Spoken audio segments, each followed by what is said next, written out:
Nice day. Sunshine in Southern California. Temperature expected to climb into the upper 70s and more than 60,000 once again. We'll look on at Anaheim Stadium. They're very hopeful of a big celebration when this day is done. I'm Al Michaels. Welcome to Game 5. The Red Sox are fortunate indeed that it's a best of 7, where this the old days, the way the playoffs were formulated through 1984. It would be over by now, but they're still alive, though they must win 3 straight. And of course, the mathematics are quite simple. The Angels need win only 1 of 3 to win their first ever American League pennant. Let's go back and recount some of the highlights last night. The score was 3-0 Red Sox, and things looked very much in order for Boston, and it appeared that a 6th game was guaranteed. Clemens was working on a shutout when Doug DeCinces led off in the bottom of the 9th inning with this home run.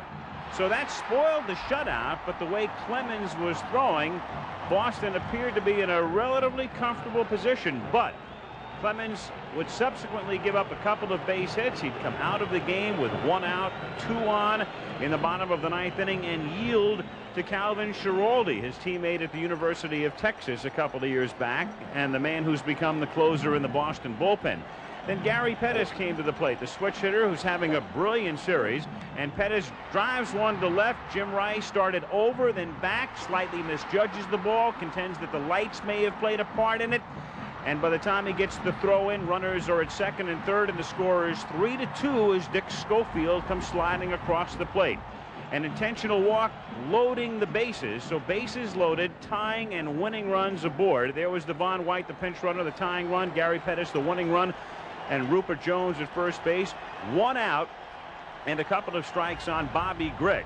Grich at this point was 0 for 4 and was 0 for 5 after a fastball was blown by him for the strikeout. So the Red Sox were still an out away and then a strike away from winning the game, because the count was 1-2 on Brian Downing, who had taken 2 hellacious swings trying to hit the ball out of the park, and then Schiraldi tried to throw what he called the worst pitch of his life. John McNamara this morning said he tried to throw the best pitch of his life, a curveball that hits Downing and tied the game 3-3 in the bottom of the 9th inning. And that set the stage for Reggie Jackson. And the headline writers across America were ready, because this is the kind of moment Jackson lives for and has responded to through his career. And he hit the ball very hard with a lot of topspin, and Marty Barrett made a very fine play. Got in front of it, didn't panic, picked it up, threw him out, and that sent the game into extra innings. Doug Corbett, meanwhile, was sailing along, did a brilliant job in relief, held the Red Sox in check, and then Schiraldi, with the score 3-3 in the bottom of the 11th, gave up this ringing line drive single by Jerry Narron. As the winning run, Narron stood at first base with nobody out. He was bunted to second, and after an intentional walk, here was Bobby Grich, who was 0 for 5, and Grich drills it to left field for a base hit. Narron being waved in by Moose Stubing emphatically, scoring the winning run, the dramatic come-from-behind victory, California winning it by a score of 4-3, and pandemonium at Anaheim Stadium. The scene afterward, the Calvin Schiraldi agony. And by the way, just a note about Schiraldi, who stood up to everybody after the game and answered all of the questions last night. A real class act in a terribly desolate moment for that man. And of course, the jubilation etched on the face and the countenance and the body language of Bobby Grich, with the base hit, the high five with Doug DeCinces, and the celebration at Anaheim. So that was the story last night. I'm joined now by Jim Palmer. I guess the big question today, how do the Red Sox rebound from that agonizing loss? Well, there really are 2 ways to lose games. There are the games that you get blown out, similar to the 8-1 in the first game, and then you get the bitter defeats, as you said, of last night. And of course, down 3-1. I was in that situation in a 5-game series. You hope that you get good pitching. Bruce Hurst is big game in game 2. You hope he goes out there, does his job. But I think the Red Sox, really what they have to do is get on the board early, get a big lead. They really haven't won with a lot of offense. Basically, if you look back at that ball club, it's a club that's always been able to bludgeon you to death, but they have to make some plays in the field. Again, the unfortunate incident of Rice misjudging the ball, losing in the light stand. it puts California right back into the game. They just have to play better today. Delighted to be joined today by the winder, Don Drysdale, on our pregame show. Let's go down to Don, who's with John McNamara. Thank you very much, Al. Well, John, I know what that sickening feeling can be, and it had to be that last night. How do you turn the troops around today? Well, Don, we have been here before. We fought adversity all year, both on and off the field, and we know what we have to do. We have to win to keep going, and we will be prepared. John, is the lack of hitting, the lack of power surprising to you? Yes, you have it. That's our main problem, Don. You know, they talk about the pitching and everything that happened last night and through the first 4 games of the series, but we aren't getting men in from third base with less than 1 out. We are not sustaining innings, and that's what's making it. We're making it tough on ourselves.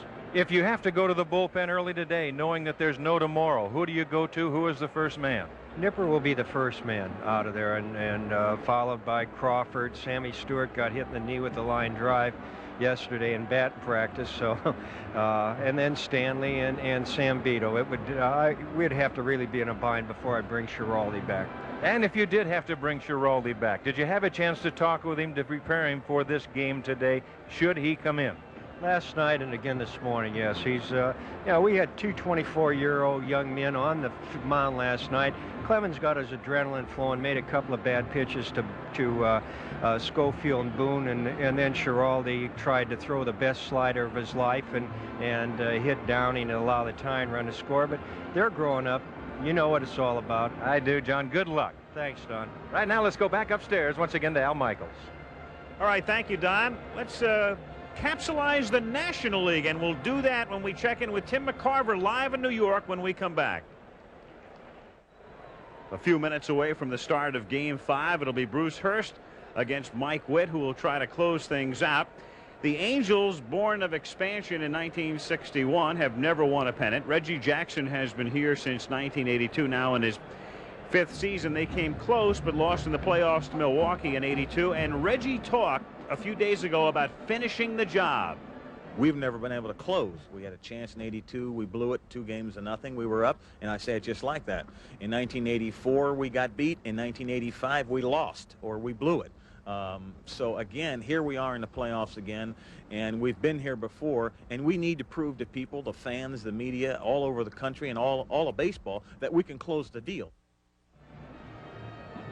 And they'll try to wrap it up today. And Don Drysdale will be back to talk with Angel manager Gene Mauch when we come back in a moment. Well, Gene, you've been in this position before. You've been right up to the wall, and you have not got there. Any special thing that you talked to the boys about today, or just say go play? Oh, not really, Don. You probably know me better than anybody in the world does, and every putt I hit, I think it's going in the hole. Every time I put this uniform on, I think something good going to happen. There's never any negative approach to anything, and our guys they feel good about themselves. They know this club's loosey-goosey over here, going to wheel and deal. It's going to be a tough fight. We know that. And, of course, going in 3-1, as you mentioned earlier, it might be a little relaxing factor to Mike Witt. I kind of feel that way. I think that Mike felt extremely nervous the first game when he pitched in Boston against Roger Clemens, and it was the first time that we'd seen that all year. But fortunately, he was able to take that nervousness and channel it in the right direction, and he was very effective. Gene, we've talked about home field advantage. Your ball club has been noted coming from behind late in the year. So many times you did it the last couple of nights here. How much of a factor is it playing here today, trying to wrap it up? Well, I think it's a definite advantage. I think that the Boston players know who side these people are on. I think that could have a little be a little disadvantage to them, and I know that our players know where their hearts are too, and it's an advantage to us. Gene, good luck. Thank you, Don. Go back upstairs once again to Al Michaels. Thank you, Don, and the folks who painted that bed sheet, hopeful that that man, Gene Mauch, can win his first ever pennant in his 25th year of managing. And the man who will try to bring it home for him today is the 18-game winner who pitched so brilliantly in Game 1, Mike Witt, the right-hander of the California Angels. I spoke with him yesterday. Mike, if you would, can you reflect back on your performance in Game 1? Well, I was very excited before the game started, and going down and warming up and everything just got me more pumped up because the fans were all over me down there. But once the game got started, I got through the first inning all right, and that was the main inning for me because I got over some jitters there, and we came back and scored some runs later on. you know, early in the game, and that just calmed me down even more. And I pitched my type of game, mixed in a lot of curveballs, and threw some fastballs when they weren't looking for them. And you know, I was on my game that night. You had a couple of spotty outings coming down the stretch. Was there any apprehension in your mind in terms of being fully ready for Game 1? No, because all through the course of probably the last 2 or 3 starts that I had in the regular season, I was gearing myself towards Game 1, and I don't know if I'd say I looked past those games, but I was getting ready for Game 1. What has been the key or keys to your recent development to become one of the top pitchers in the American League? Well, I think I set a goal for myself before the season started, and that was to be consistent. I didn't set any number goals or anything like that. It was just to be consistent game in and game out, and I did that this year. What about your relationship recently? And since I live here, I see it in the papers in recent times with the LA press and the media and the way you've been treated by the media. Do you feel at this particular point that as you look back in the past that you were mistreated, and what about the relationship right now? Well, right now, you know, it's pretty much the same. I think people around the country ask me questions, and they want to know what's going on because they don't realize what the LA press does out here. But maybe it's just a case that I read the LA papers. I don't read everybody else's. But you know, it's just something that I've held a grudge, I guess you might say, because of the first 3 years of my career when either somebody put too many expectations on me and it got in the press, and then I didn't live up to that, and then they jumped on that. Or maybe I was just crummy and I didn't really know it, but I didn't think I was really as bad as they made me out to be. He was very good the other night, and that man will have to be very good today to keep the Red Sox alive. Bruce Hurst will be working for Boston, and we'll come back to Anaheim in a moment.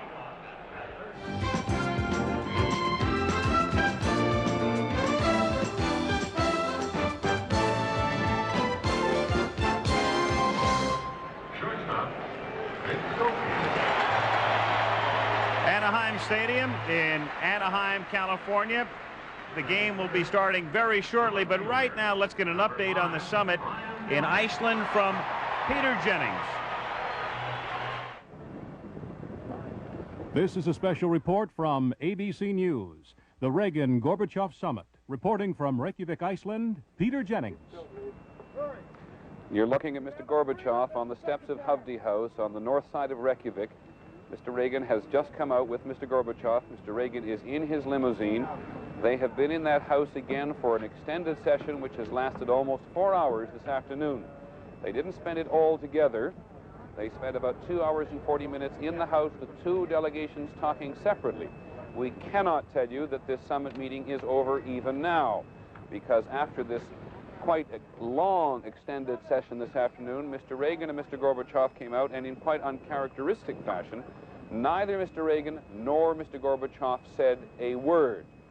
Many reporters shouted questions at President Reagan, who is now sitting in his limousine. The questions were, will you meet again? Because it was quite some surprise this morning to all of us when the President and Mr. Gorbachev came out. We thought it was over. The President said they would meet again. They have met again for about an hour and 10 minutes. And now President Reagan leaves Hovde House, this location on the edge of the city and on the edge of the sea, which the Icelanders have provided, having said absolutely nothing. But whatever people thought before Mr. Reagan and Mr. Gorbachev came here to Reykjavik, whether this was an interim meeting, a preliminary meeting, or a working session, it has become a full-scale summit meeting.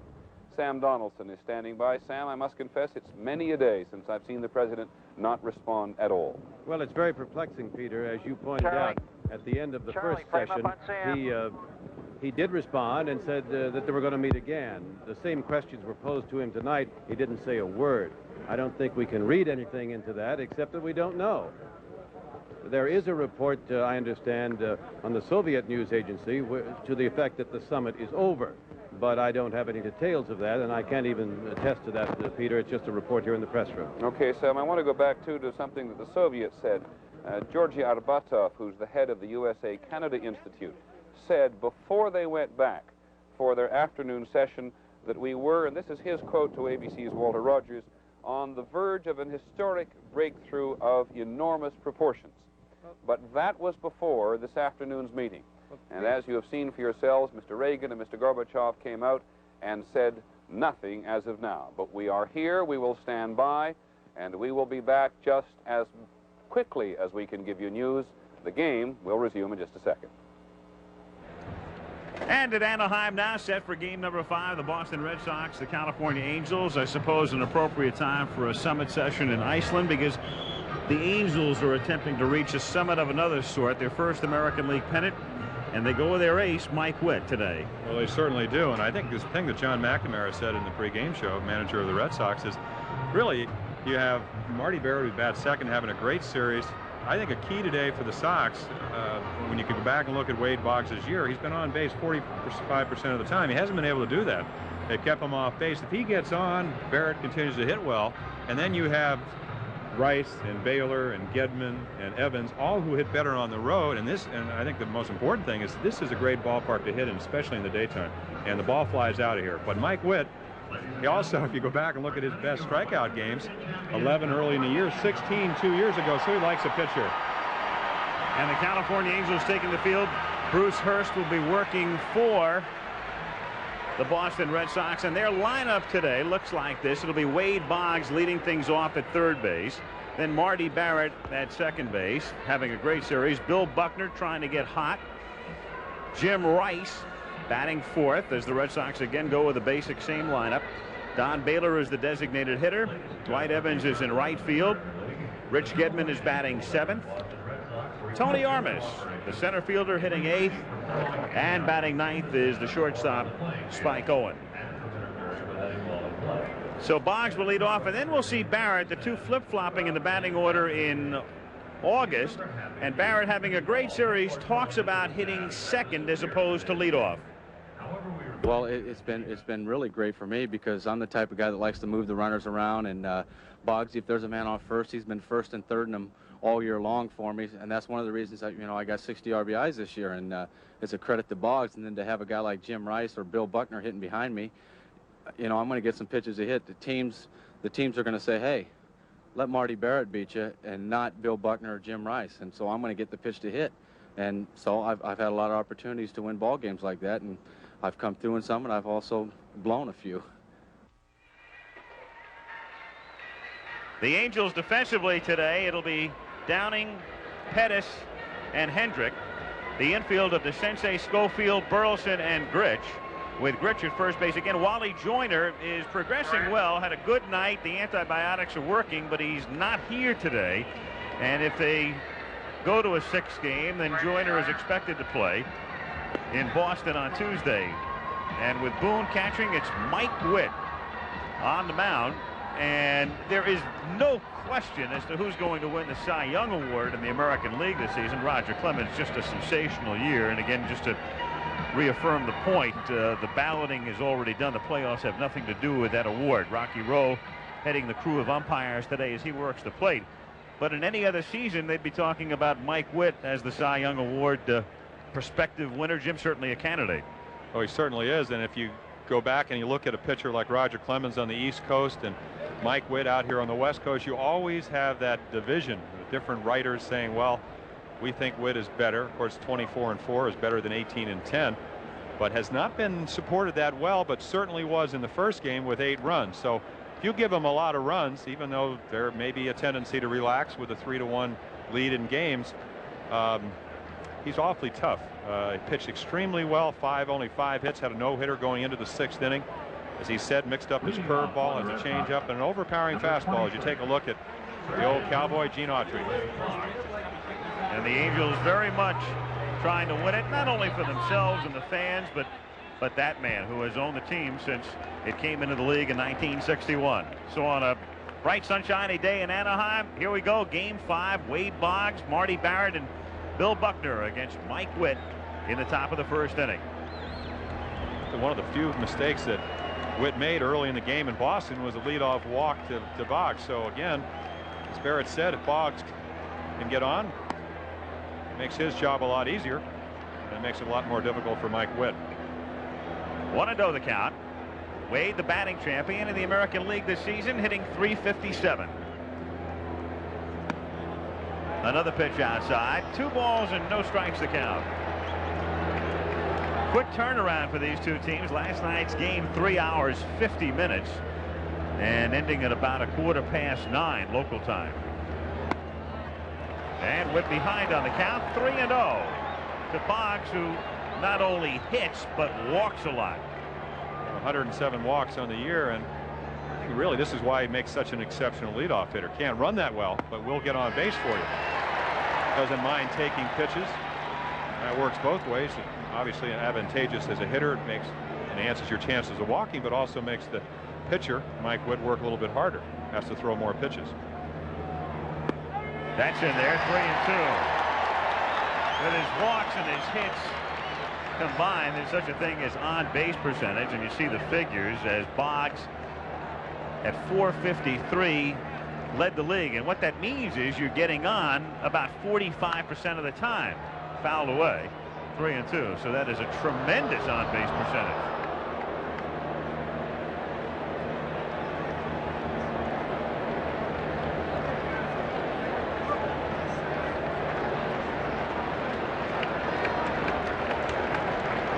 To the count. Down the line, curling foul, and it's still 3-2.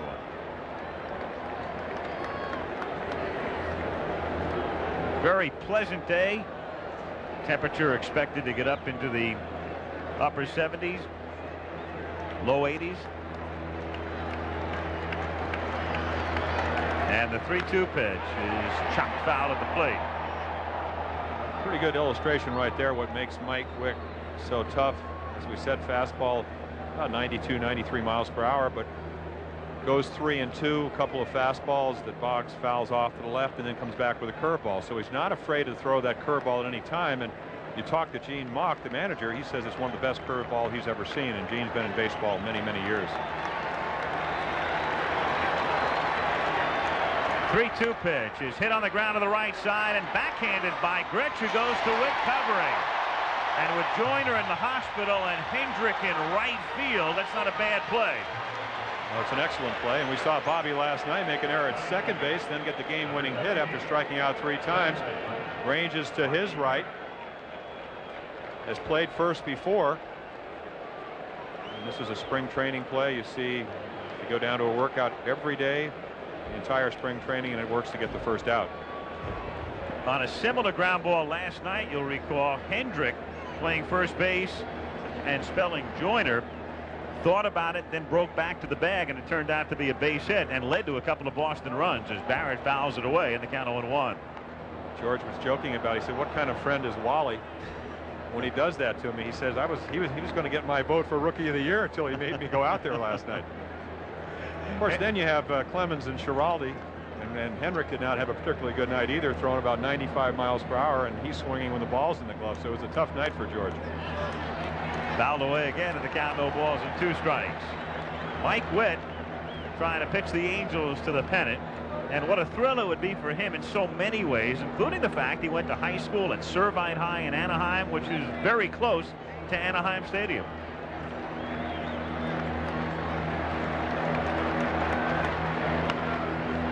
Got fisted, grounded down to second, and with Gritch moving toward the ball, it's Witt again who covers first base. So Bobby looks good on one play, then some confusion on the other, but he's bailed out by Witt.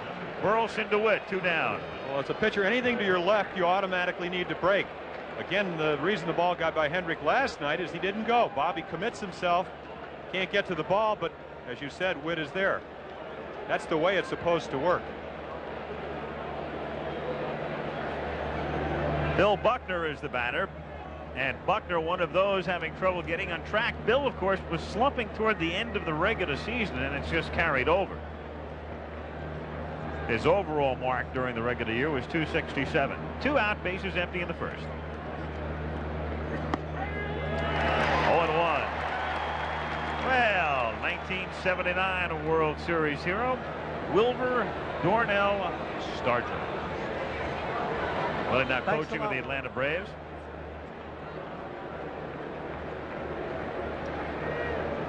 I get the feeling you might remember his exploits, Mr. Palmer? I had fairly good luck with him, but I remember Scotty McGregor with a lead in the 7th game of the '79 World Series, and Willie just went deep. What he did so well.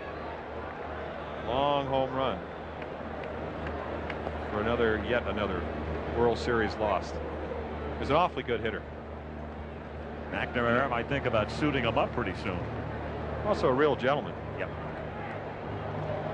1 ball, 1 strike to count on Buckner. 2 out, bases empty in the 1st inning. And it's a ball and 2 strikes.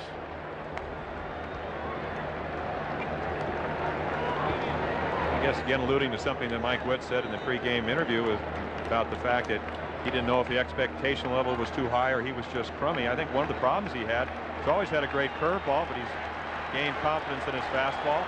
Seeing that, he can throw his breaking ball over when he's behind. Above average stuff, great stuff, as a matter of fact, and good control, and that's why you win. Down the line in left field, and a tough play for Downing on the run, and he can't get there. Brian Downing, I love the way he plays the game. We talked about how hard he plays. He plays left field like a linebacker, and that's not to disparage him, but he crashes into walls. Downing's a man who, in his very first major league game, on the very first pitch, he's playing third base for the White Sox, attempts to grab a little looping foul ball, bangs into the wall, and is hurt to the point that he winds up on the disabled list. 1 pitch. And he's played the game that way ever since. 1 ball, 2 strikes to count.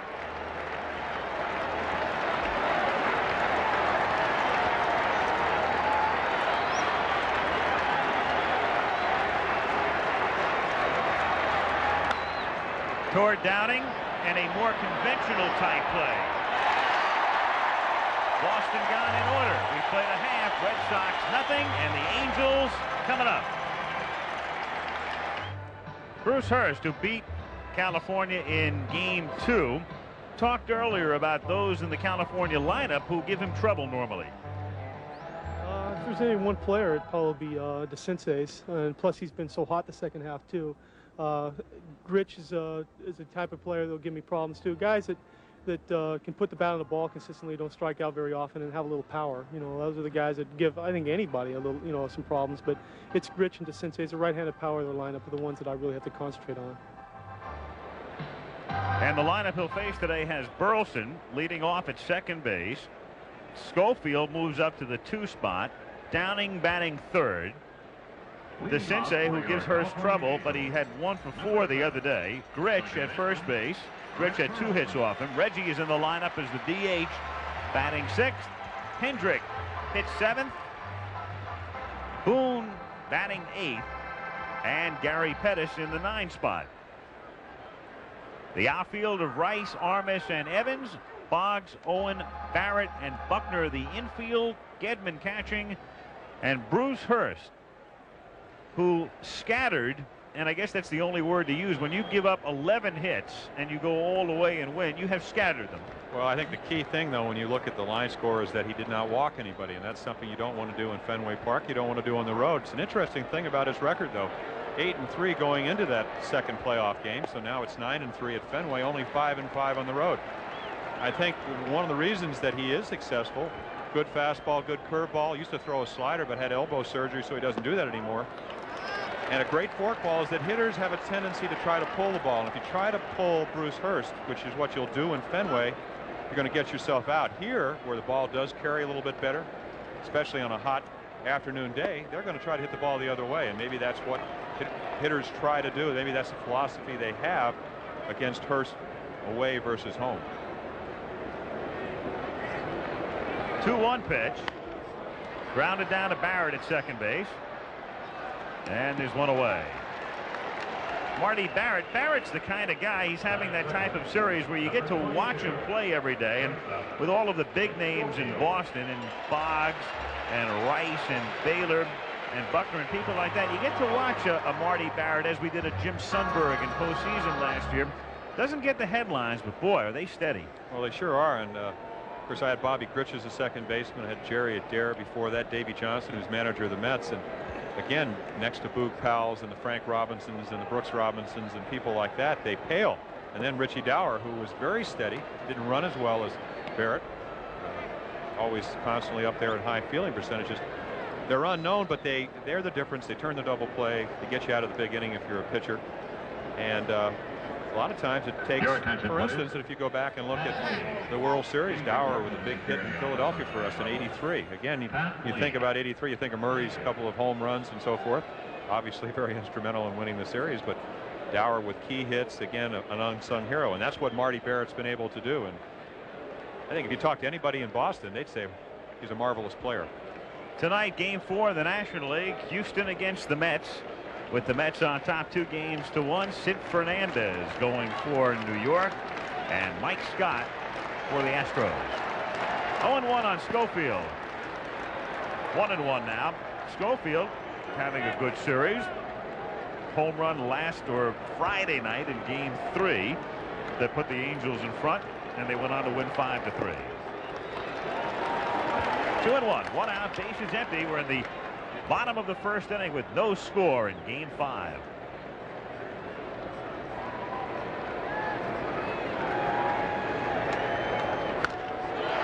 To center field, and Armas fades. 2 gone. Of course, a question in everybody's mind is, can Bruce Hurst come back with only 3 days rest for the first time this year? He's done it only once in all the last 5 years, every year. Last year wasn't very successful, and I think he can. And again, it goes back to the base on balls. If you're a control pitcher versus a thrower, I don't think the lack of rest hurts you as much. He's going to make good pitches. He made a good pitch there, got it just enough away where Schofield could get to it and hit it to the deepest part of the park. Brian Downing at the plate. 2 out, bases empty. In there for a strike, and the count is 1-1.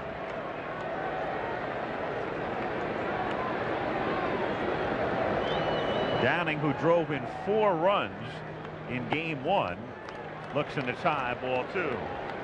2-1. Of course, the run he drove in by getting hit by the pitch, and it's an interesting thought that he said when talking over the batting cage. He said after he threw the 2 high fastballs, his best pitches, I took my 2 best swings. He says I was trying to go up the middle, and if I'm not trying to do that, I wouldn't have been hit by that pitch. 2-2. Caraming souvenir. There a little insight into what a hitter will think once he gets to 2 strikes. Most hitters are very susceptible to ball inside. If you look at this graphic, and he's second only to Don Baylor, 35 on the year. They're susceptible inside mainly because what they're doing is looking for the ball out over the plate. Instead of looking for their pitch with 2 strikes, you look for the ball, and that's what he was trying to do. He said he thought about it briefly on deck. Should I try to go up there and get hit? And then he said, well, Shirley at 95 miles per hour, I'm not sure if that'll be a good idea. Little squiver, and it is a foul ball. And he wound up getting hit on, as you see the sign saluting Gene Autry. It was an interesting contrast in that McNamara this morning said he tried to throw the best pitch of his life, and as Schiraldi said last night after the game, I threw the worst pitch of my life. The 1-2 to Downing. And the 3-2 is fouled back. Interesting there last night with 2 strikes trying to go up the middle, but 3-2 here and trying to hit one out. That's a different situation. And, that's why Brian Downing's had a superb year. A lot of walks, 90, 20 home runs, 95 RBIs. Fouled away. If you talk to hitters, they do have to adjust. They adjust to the count, the situation, and really what the ability of the pitcher is. And again, Downing, he says, well, I mean, you saw the pitch last night. The first swing, as we said, trying to hit it out of the stadium, not just out of the park. And once that happens, you go to 2 strikes, you just become a contact hitter. Ooh, just inside. Hurst wanted the call. Borderline pitch. No walks in Boston right here. Good pitch, just off the corner. Doesn't get the call. And Downing, good enough eye to take it for ball 4. Doug DeCinces who hit the home run last night that got things started. A moment ago, we showed you the graphic with Hurst, one of 2 left-handers to shut the Angels out this season. The other was Danny Jackson of Kansas City, and in Jackson's game, he had a no-hitter going into the 9th. Angels have had a bizarre year in a way. A lot of dramatic, high-scoring come-from-behind wins, and then a lot of near no-hitters and 1 no-hitter, as Joe Cowley no-hit the Angels here in September, and an odd game in that the Angels scored a run. The man that broke up 2 of those no-hitters is lying in the hospital, Wally Joyner. Yep, he broke up a no-hit bid by Walt Terrell of Detroit with 2 out in the 9th in a game in August, and then the no-hitter that Charlie Huff was spinning was broken up in the first half of the season in a game the Angels came from behind to win at a key spot in the season for them. One of those turnaround points. 2-0 the count.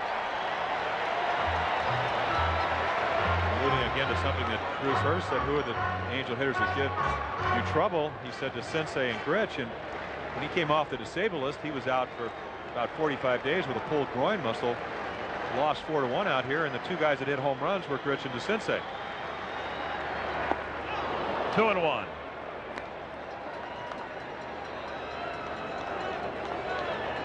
Funny thing about Hurst this year, the 2 starts against California, he had that 1 shutout, and then in his other start, he was knocked out earlier than at any point during the season. 2 out in the 4th.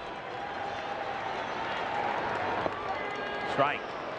2-2. Those are 2 regular season starts, and then the complete game the other day. Roger Clemens, and Clemens would be back on the mound Wednesday night if there is a game 7.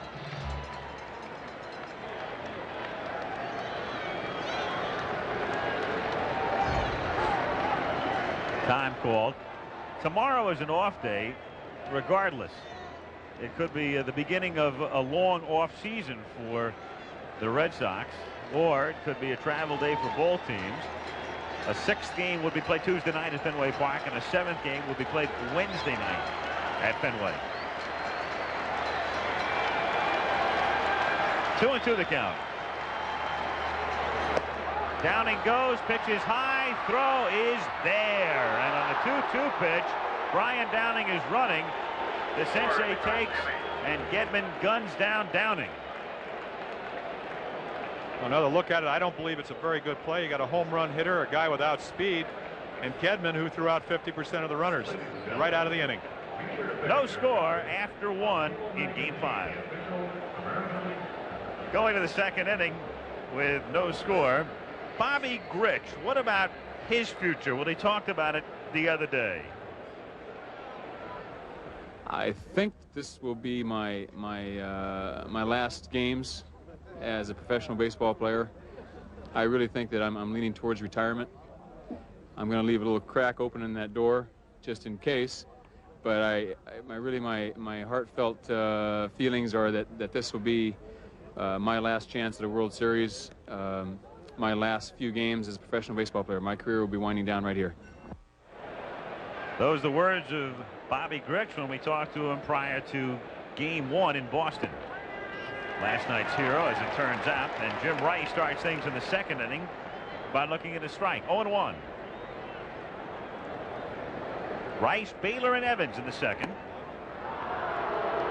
1-1.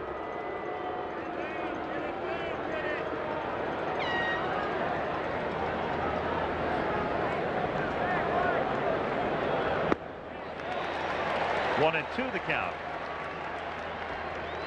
Rather feeble swing from Jim Rice. You don't see that very often. The reason for that is the curveball in the first pitch. It just sets up the fastball. And hit into right field for a base hit. Not your quintessential Jim Rice base hit, but he'll take it. That's what has made him, again, as I said many times, a rare blend between a power hitter and a guy that has a lifetime average of over 300.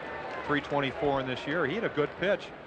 He's so strong, and you talked about it during the series, that he's basically been up the middle hitter instead of trying to pull, trying to stay way out of the double plays, and he did it that time, even though nobody was on, obviously. Fought it off to right field for a base hit. Baylor takes outside, ball 1. I said not the quintessential Rice hit in the sense that he's so big and strong, and when you think about Rice, you think everything's a line drive or a home run. But as Jim said, a good pitch, and went to right field with it and starts the inning with a single. I think one of the reasons that you see a lot of times, you take a look right there, start him off with a fastball, comes back with a curveball. And again, it's one of the best curveballs in the American League, if not the best. They rate it right up there with Bert Blyleven. There's another one. 1-2. Again, you're into a string of hitters that, as we've said, this is a great home run ballpark in the daytime that have hit so well on the road. Baylor with 31 home runs, only 9 in Fenway Park, 22 on the road. Next hitter in the lineup, Evans, 18 on the road, 8 at home. You get to Gedman, 16, 14 on the road, 2 at home. So second best record in the American League for road teams behind the Yankees, the Red Sox.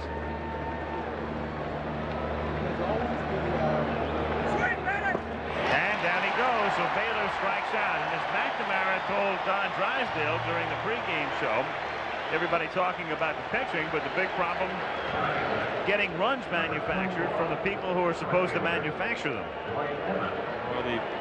And there is a look graphically with Buckner having a bad series, and Rice now 4 for 18. Baylor with 5 hits. Evans and Armas both in their own little, what you'd call a mini slump, except a mini slump is really a maxi slump when you have it in the playoffs. And then you combine the good pitching of the Angels starters. They're holding Boston to 1.84 runs a game, which is under 2 runs a game. So something we brought up at the All-Star game this year, trying to see why the dominance of the National League is basically when you get good pitching against good hitting, the difference comes not in average, because it's almost the same, comes in home runs. And when you looked at that graphic, the one thing you didn't see was there's only 1 home run from a group of home run hitters, and that was in a 2-run home run by Rice. 7-2 lead in the second game. They made it 9-2. So off a guy that came back last night and pitched extremely well, Doug Corbett. 2-1. And Baylor, even though he's been hitting or has picked up enough hits so that his average looks respectable, has not driven in a run in the playoffs.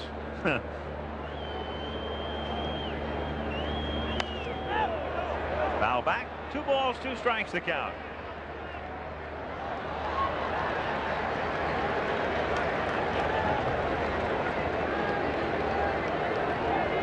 Mike Witt, rookie year was 82. Witt 6 feet 7 and weighs in at about 195. Still 2-2. It's really getting to the point where Dwight Gooden was last year, when Dwight was able to be 24-4, where he has 2 pitches that are equally as good. Command of his fastball and an unhittable curveball. And if you look at a somewhat worried John McNamara, but as he said, I think in what he was relating to about being in this place before during the course of the season is when their lead went from about 9 games to 2.5. All the skeptics said that they couldn't win.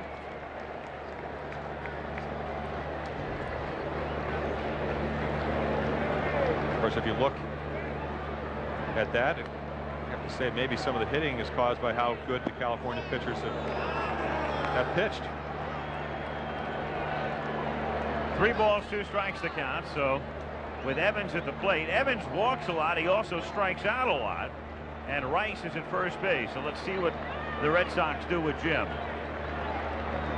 They send him, and it's called strike 3, and he's trapped, but he does get back. He was going, and it stopped, and the throw went down to second. And Burleson had no play back to first base. So Evans strikes out looking, 2 gone. Well, good base running from Jim Rice. Right there, he takes a look, which is the key to this play. You see the top half of the screen, the throw by Boone. Dwight Evans, of course, interferes with the umpire, and I believe the pitch might have been a little bit above the strike zone. So a break for the Angels.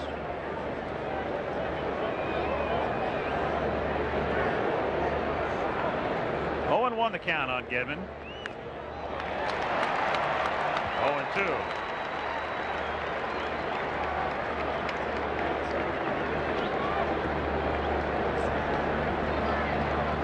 Rice waits at first base, 2 gone, second inning, no score.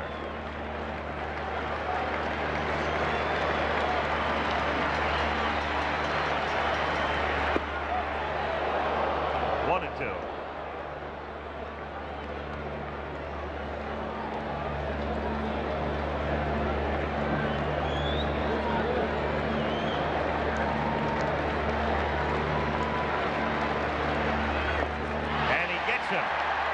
Or foul tips and stays alive. It's a foul tip as Bob Boone started to come up and took a piece of that one, maybe of his bare hand.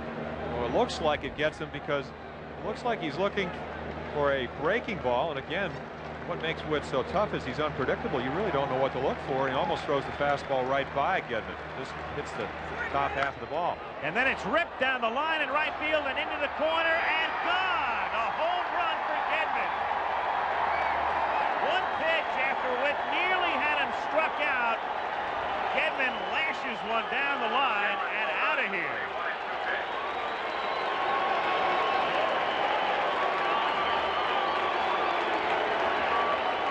And we pointed out that Gedman is a man who hit 2 home runs all season long at Fenway and hit 3 here in 6 regular season games and now another in the playoffs. Well, notice the open stance, and that's an adjustment he made a couple of years ago when he hit 24 home runs.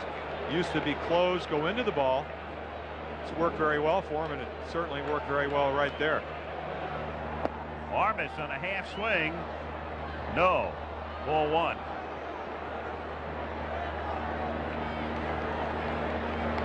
Isn't that something? So close to having him struck out. And then the next pitch is in the seats.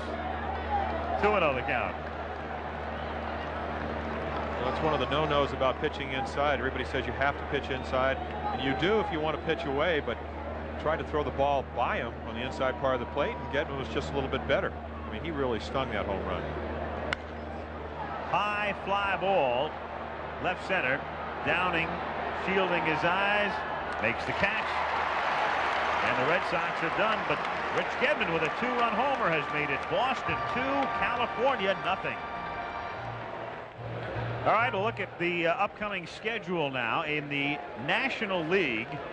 Houston against the Mets tonight. Scott and Fernandez, night game, 8 Eastern, 5 o'clock on the coast. And then a day game in New York tomorrow that begins at 3 Eastern. Game 5. That's a guaranteed game 5. An off day in this series regardless tomorrow, and then if necessary a 6-game Tuesday at Fenway Park. 2-0 on a home run by Gedman. Boston leads bottom of the 2nd inning, and Doug DeCinces with that home run in the 9th inning that got the Angel rally started. Drives one to center. Boy, is he swinging the bat well, and that one is off the fence on what turns out to be a catchable ball as it winds up next to Armas's glove and a double. Tough play, but Armas was there. It was there, but the play that Gary Pettis may make, and this is how you win Gold Gloves. He goes back, playing deep. Right now he's thinking about you can see the ball just on the top of the wall. Very, very difficult play. Only the great center fielders make that. Yep. And again, when you're talking about Tony Armas, above average, but they have him in the lineup for his bat. It goes back to something, the obvious part of this game so far is the 2-run home run by Gedman. Take another look at the double off the wall, but last inning, by sending Brian Downing, only 4 stolen bases, been caught stealing 4 times. You take the bat out of DeCinces' hands. 2-2. It's not a hit-and-run situation. You certainly don't expect him to have to hit in that situation. So we see something out of character for Gene Mauch very early in the game. You wonder, up 3 games to 1, is he going to try to maybe manage her a little bit differently? The replay, incidentally, made it look a little different than it did live on the Armas play. When you sit in the stands and you look from our angle and you watch that play live, it looked like Armas had a pretty good shot at it, and the replay pretty much with indisputable visual evidence. It was a much tougher play for Tony on tape than it appeared live. That was like, not catchable, so I amend the initial like NFL comment. Talk there. Right, exactly. Got to handle both things these days. Swing and a miss.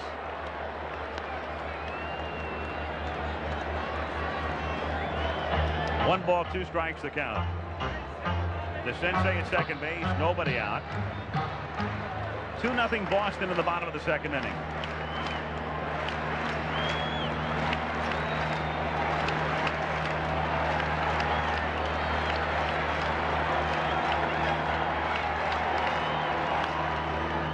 Foul back.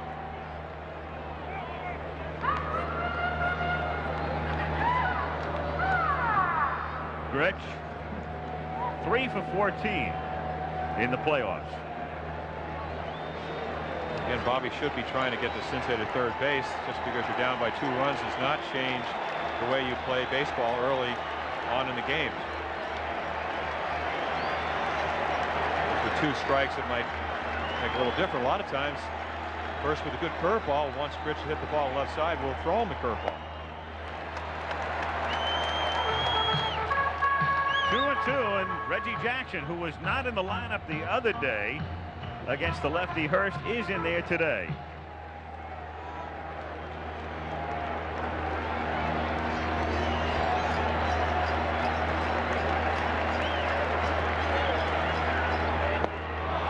Got him. So Bobby Grich is down on strikes, and up comes number 44. What sets up this pitch? The forkball is a high fastball he missed with. Bottom drops out of it. And you can see Grich way out on his front foot, lunging for the ball. It's funny to see Reggie at 1 for 12 because he's been such an instrumental part of the playoffs. And again, I guess it goes back to one of the things we talked about last night. He's such a compelling figure that even at 1 for 12, we've taken a lot of notice of Reg in the playoffs thus far. 0-1. Let's be honest, Reggie, with his posturing and the way he is, makes you take notice. He has hit the ball hard, not in the air. He's hit the ball hard extremely often on the ground. But basically what they're trying to do is make him chase that pitch. And if he swings at that pitch, and he said it, first day they had the workouts in Fenway Park, he says, I will not be successful. They're just trying to go up the ladder. Breaking pitch. 1-1. Jackson, as indicated visually for you moments ago, only 3 starts this season during the regular year against lefties. Didn't start against Hurst the other day, but then Mock said to him last night, you're in there tomorrow. Of course, this wouldn't be happening if Wally Joyner was healthy and playing first base. Again, Mock having to go with the available personnel, Wally Joyner not being one of those players.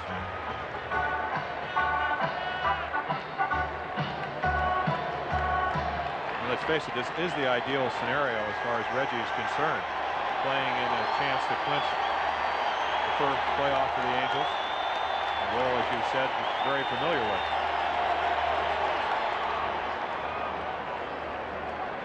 2-2.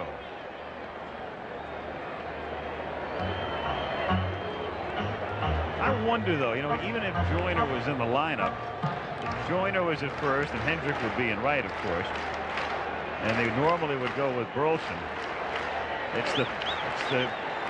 Well, it could be the final game, and the way Reggie's been swinging, Mock's been happy with that. So is Reggie, despite the 1 for 12. Just might have made the start anyway today. Up high. 3-2. We said that's the pitch he does have to lay off.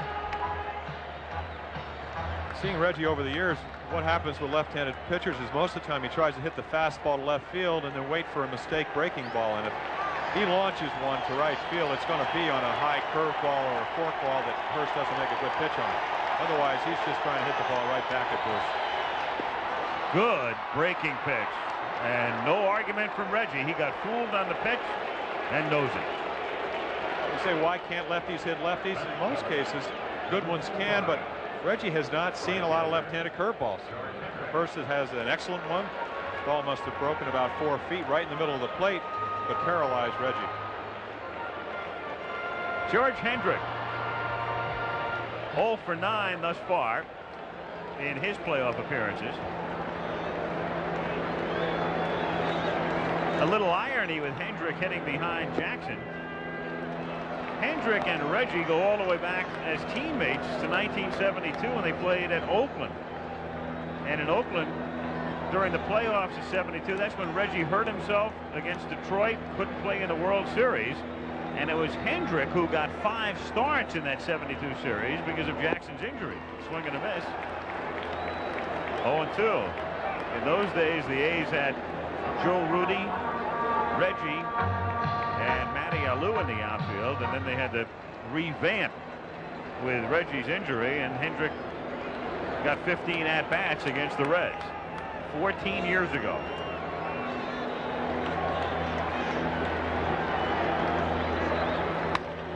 Hit sharply, but to Barrett, who cradles the ball and throws him out. So they squander a leadoff double by DeCinces. It's 2-0 Boston as we go to the third.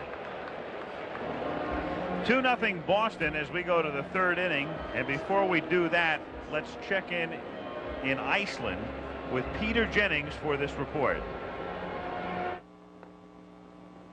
Well, the Reykjavik summit is over, and President Reagan has now left Reykjavik. He's gone to the U.S. Naval Air Station at Keflavik to say goodbye to the American forces here, and then he's going to go back to Washington. The Reykjavik summit is over, and it has not ended well. The Secretary of State is still briefing downtown to American reporters, but we can give you some of the headlines. Secretary of State Schultz said to us just a short while ago, we had very high hopes when we came here, and we came very close to realizing them, but we are very disappointed. One of the things he said was that they had come very close to reaching, and he repeated it numerous times, important potential agreements on a number of areas, including an agreement to reduce the number of strategic weapons which the United States and the Soviet Union have by half, which in the U.S. case, for example, would be 10,000 down to 5,000, equivalent cuts for the Soviets. But none of that has been possible because Mr. Gorbachev and Mr. Reagan were unable to reach any satisfactory agreement on the Strategic Defense Initiative, the President's plan for a missile defense program in space, which is sometimes known as Star Wars. Time and again, the Secretary of State in briefing reporters said substantial and important agreements were near. It was clear, however, he said, particularly late today, what enormous importance the Soviets, Mr. Gorbachev particularly, attached to the Strategic Defense Initiative. Secretary of State then went on to say that what Mr. Gorbachev was trying to do was to change the anti-ballistic missile treaty so that the United States would be prevented from doing research on SDI or Star Wars and on any testing. And it was on that basis, the Secretary of State said, that President Reagan, according to the Secretary, reluctantly said no. And so, for the moment, there does not appear to be any concrete agreement that we can put our finger on or a piece of paper can be attached to, which has been reached by Mr. Reagan and Mr. Gorbachev this afternoon or this evening here in Iceland. And there is no date for another summit between Mr. Reagan and Mr. Gorbachev. We thought there might be one, that Mr. Gorbachev was going to come to the United States at the end of this year or at the beginning of next year. No date. It was only discussed in the early meetings. Let's go back for a moment to those moments when the President and Mr. Gorbachev emerged from Hovde House after this long debating session this afternoon, part of which the two sides spent separately, but part of which they spent together. When they came out, you perhaps saw it earlier, the two came down the stairs together.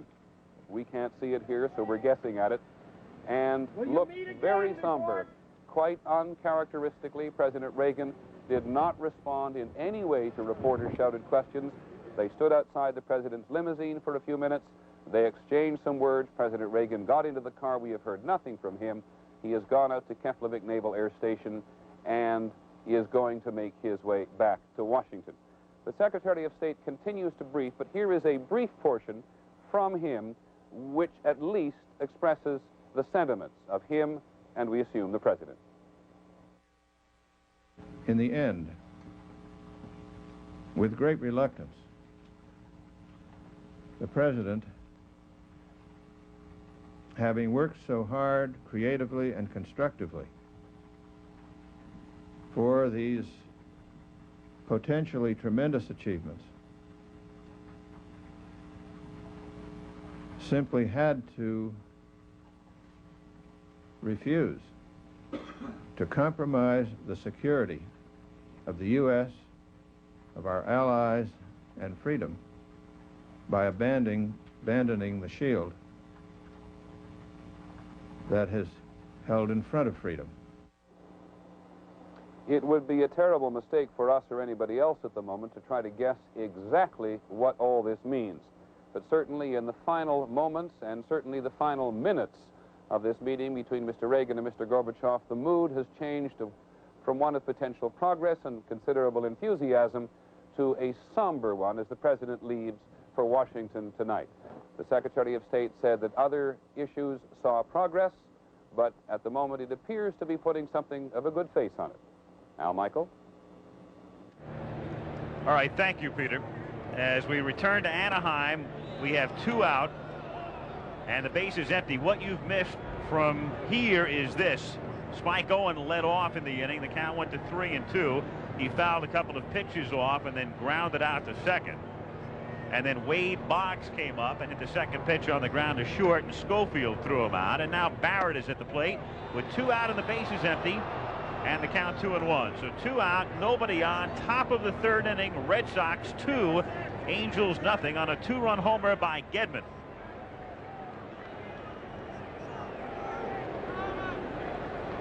Mike Witt against Bruce Hurst in Game 5, and the 2-1 pitch chopped over the mound, charged by Schofield, who throws him out. So 3 grounders and a 1-2-3 inning. Red Sox gone in order. And at the end of 2.5, it's Boston 2 and California nothing. Okay, gang, here is our little innovation, our 2.5 inning football ticker. Just to update you, Jets lead New England by 7 in the 4th period. Miami leads Buffalo by 13. And the Cleveland Browns lead Kansas City by 13 in the 4th. Get some other scores in for you as Boone takes outside. Dallas routing Washington. Redskins are unbeaten. Chicago trying to stay unbeaten, leading 14-0, and Atlanta for real leading the Rams by 9. Boone 1-1 now at the plate. New Orleans, Indianapolis, Saints lead by 10. St. Louis leading Tampa Bay by 4. And the Lions 2 touchdowns in front of Green Bay. So stick with us, folks. In another 2.5 innings, we'll update you again. 2-1 the count. 3-1.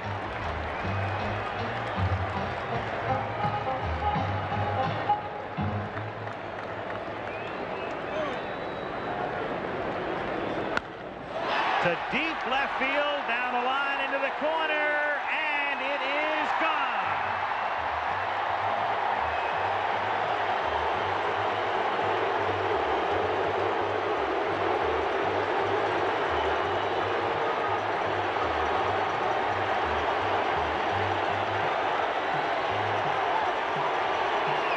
To the chorus of wounds. It's 2-1.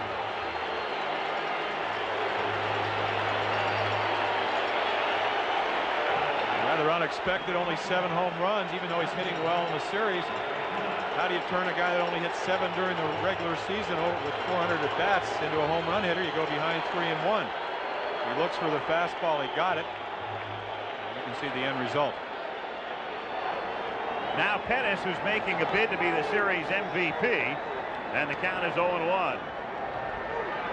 One pitch, you have the lead, so to speak. Unexpected.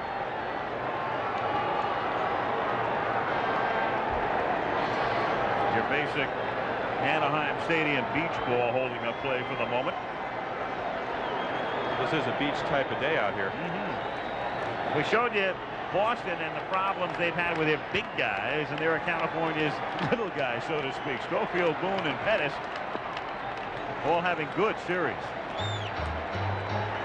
There it is again. Schofield, Boone 7 for 15 with that homer, and Pettis 7 for 14 and 4 RBIs. Collectively during the season, right around 244. So the biggest games of the years, they're having their biggest games. Pettis, who homered the other night, hit his very first right-handed home run off Mike Mason a couple of weeks back, and then he did it again before the season was done off Mason. Base hit. And the Red Sox can't figure out how to get the bottom of the order out. Again behind in the count. Going right with the pitch, something that Pettis did when he went over Rice's head in left field last night from the other side of the plate. Singles up the middle. 50 stolen bases on the regular season.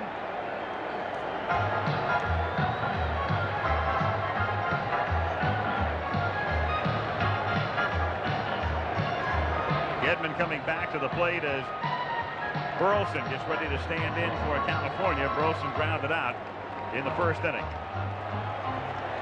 Rick, who was the Red Sox everyday shortstop in 1975, the last time Boston got to the World Series, now trying to get there with the Angels. Pettis 50 steals during the regular season. Well, he's tried twice in the playoffs and been thrown out both times by Gedman. Really look at this as a steal situation. Hurst has a pretty good move. A guy that can handle the bat well with Burleson, who is a better hitter when he does go the other way. Ability to hit the ball behind the runner.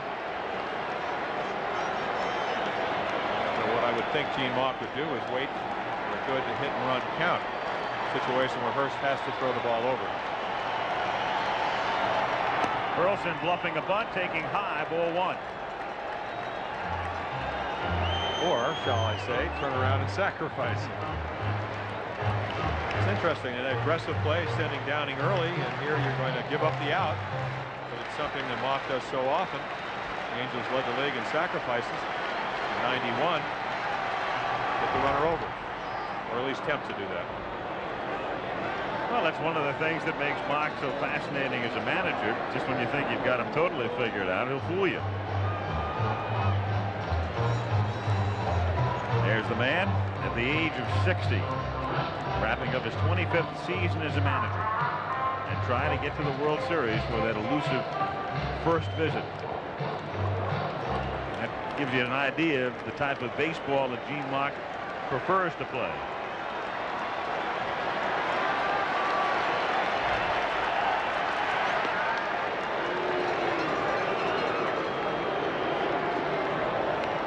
Again, there's no guarantee that Rick Burleson will be bunting here, just because you bunt on one pitch. So if you're pitching, or if you're Rich Gedman, the catcher, sometimes you'll come back with a curveball.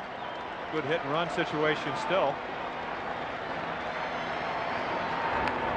Lays one down. Good bunt fielded by Hurst, has to hurry it and gets it there in time as Barrett covers and Pettis goes to second. Hurst having to come way down off the mound as Gedman remained behind the plate on a play in which oft times you'll see the catcher go out and get this type of bunt. Well, Burleson deadens the ball very well. Gedman not that quick, even though he has a great throwing arm. Leaves it to Hurst, and Hurst gets the job. And again, if you go back to last night, Pettis with a great sacrifice to get the winning run to second base, the eventual winning run in the 11th inning. And I think Mike Port said it best about Gene Mauch. He very rarely puts his players in positions where they won't be successful. There he knows Burleson can bunt, so let's get the runner over.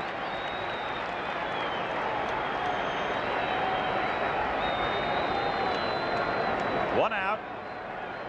Pettis at second base. Bottom of the third inning. 2-0 Boston.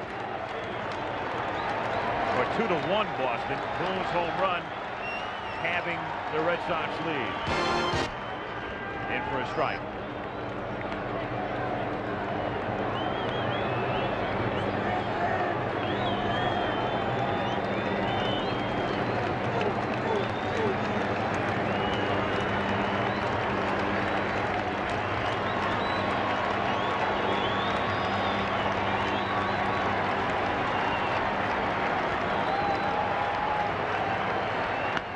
Rip caught by Boggs. Boom, boom, just like that. Just reflex, period. Throw the glove up and hope it winds up in there. So Schofield ripping a shot for the second out. Not promising if you're a pitcher, have a ball hit that hard, but right at Boggs makes an excellent play. A lot of times here in Anaheim, you lose the ball coming out of the short crowd, especially on a warm day, but Boggs makes a nice play. The intriguing thing about this game, we've heard John McNamara said he's going to go with Al Nipper, who struggled to a 10-12 record. The bullpen really has not done the job for the Red Sox. If they make first work with only 3 days rest, who are you going to go to later in the game? You have Witt. Seems to be throwing well. He's made one mistake and getting a jump in that for a 2-run home run. So down the road, decisions for John McNamara. In there for a strike and a throw down to second, bounding away from Barrett, but Marty keeps it in the area. 1-1. That's one of the things we talked about at the outset of this series. The Red Sox staff, the 3 starters to be relied upon: Clemens, Hurst, and Boyd. Seaver, of course, ineligible or off the list because of the knee injury. Then the closer in Schiraldi, and then outside of that, a lot of pitchers who've had a lot of problems. And as Jim points out here, they get into trouble. McNamara's got a dilemma. Really, as a staff, they were tied for the 3rd lowest earned run average along with Chicago in the American League, but I think they were talking in the Boston Globe. Dan Chauncey wrote an article about the 6 relievers, including Al Nipper. They had given up something like 720 base runners in 450 innings. Considering a lot of those games you're coming in with runners on base, they are not doing the job.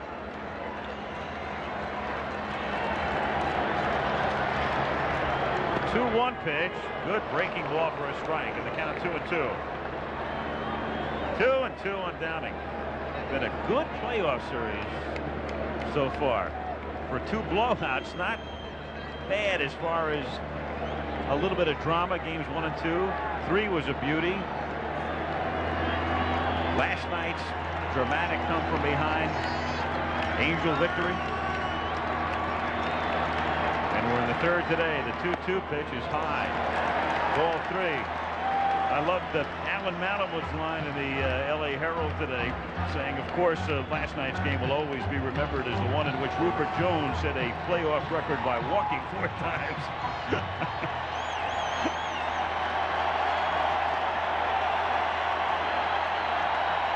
3-2, 2 down.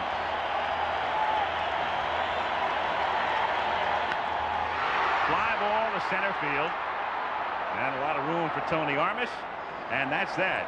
So they settle for Boone's leadoff homer, and after 3, Boston 2, California 1. All right, we go to the 4th inning. Dwight Evans was on the team in '75 in Boston and reflects back.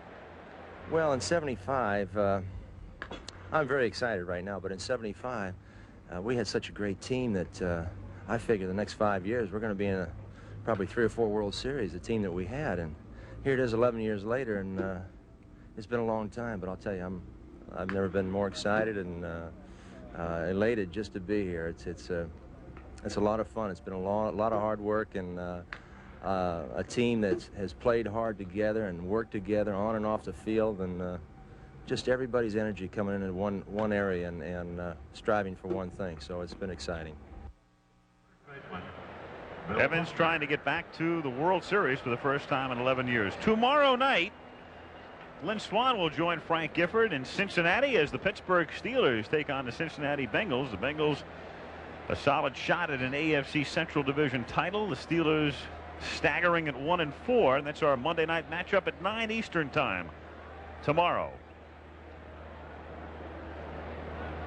Buckner to lead off. Buckner, Rice, and Baylor. 4th inning.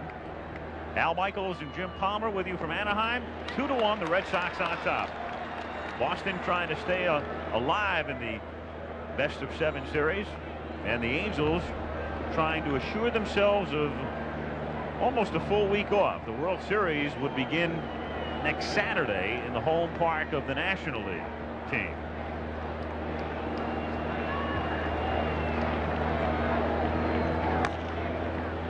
Chopper, Witt, gloves, and underhand. If you're sitting at home wondering what you do when you clinch it on Sunday and don't play till Saturday, played for 3 teams that won 9 in a row. Play inter-squad games, get your pitching ready. It's a great luxury to have going into a World Series. Set up your pitching rotation just about any way you want it to. And what was interesting this year, too, is that all of the playoff teams were able to set their rotations because everybody clinched early. Rice at the plate, 0-1. So the Angels were able to establish their rotation to Mock's preference, Boston to McNamara's.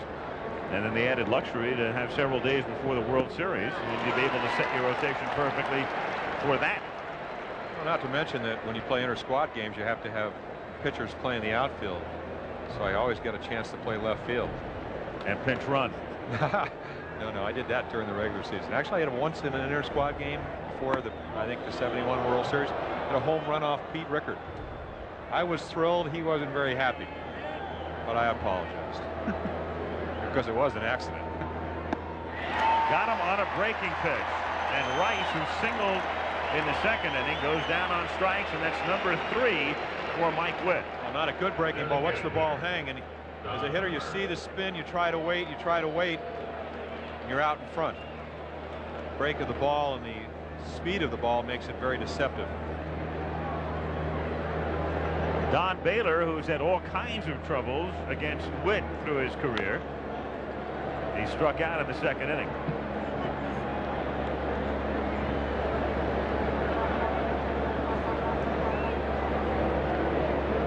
Two out, bases empty. Boston leading California 2-1 in the 4th. Foul ball.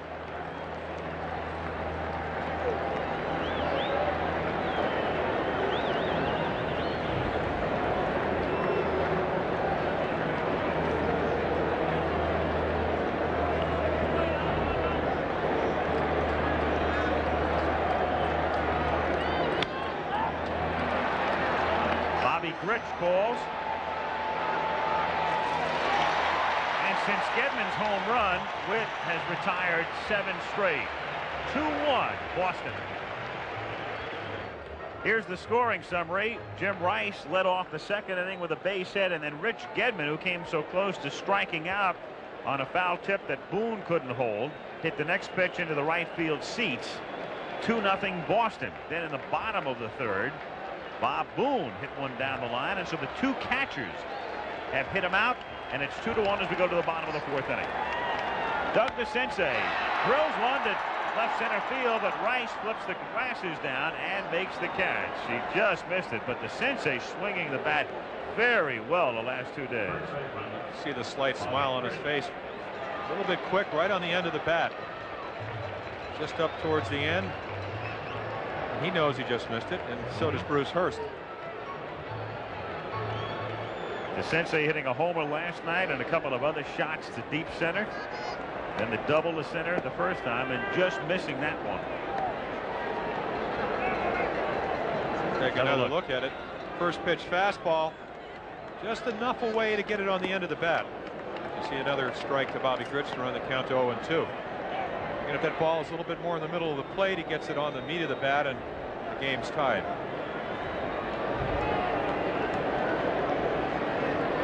One out, bases empty. Out of play. And a new bat is necessary. Grich country. It was Grich country last night in the bottom of the 11th.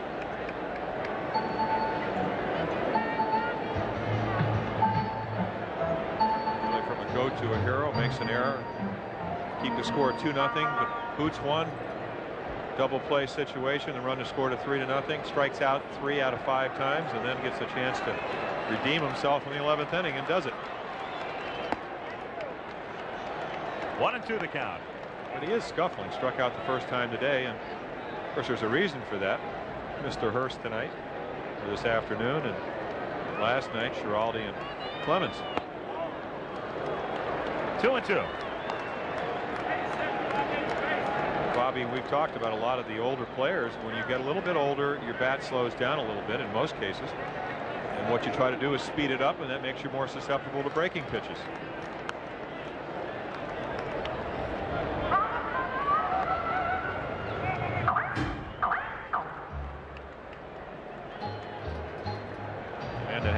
fantastic career that you very rarely could ever get to take a bad swing. Carl Yastrzemski, at the end of his career, looked like did not want to have a bad swing at a fastball, so he was strictly geared for that. And then in the later years, after being really for almost 20 years a great breaking ball hitter, was a pitch you can get him out with it because he had adjusted.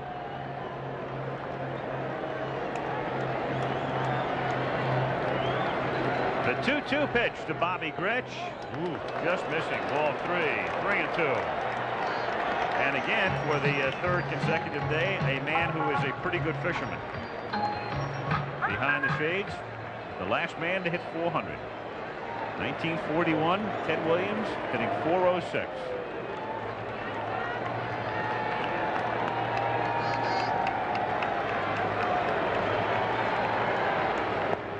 Down goes Grich.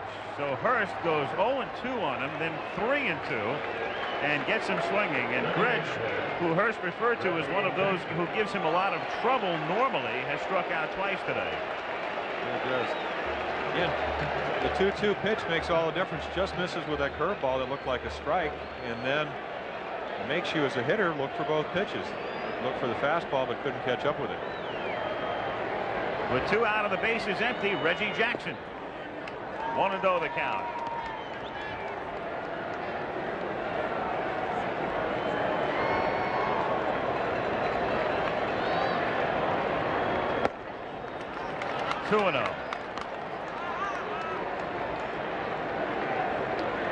Yogi Berra, of course, played in only World Series games because there were no playoffs during his career. In for a strike. And so Reggie has had the advantage of the extra games, but still a most impressive mark to tie. Most postseason games.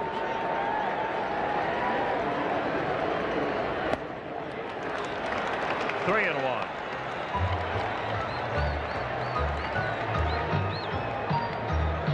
It's undisputable fact that he has played on some great teams. So playing the 75 postseason games, you obviously have to be on a winner. A lot. Full count, 3-2 on Reg.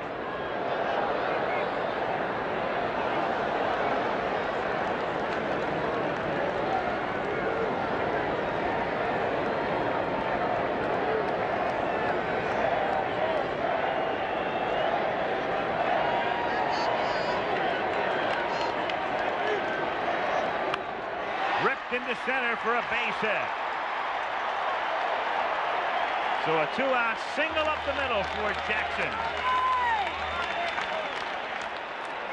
Right fielder, George Hendrick. The last time a strikeout, 3-2 count. Just his defensive swing, trying to make contact. And he does, single to center.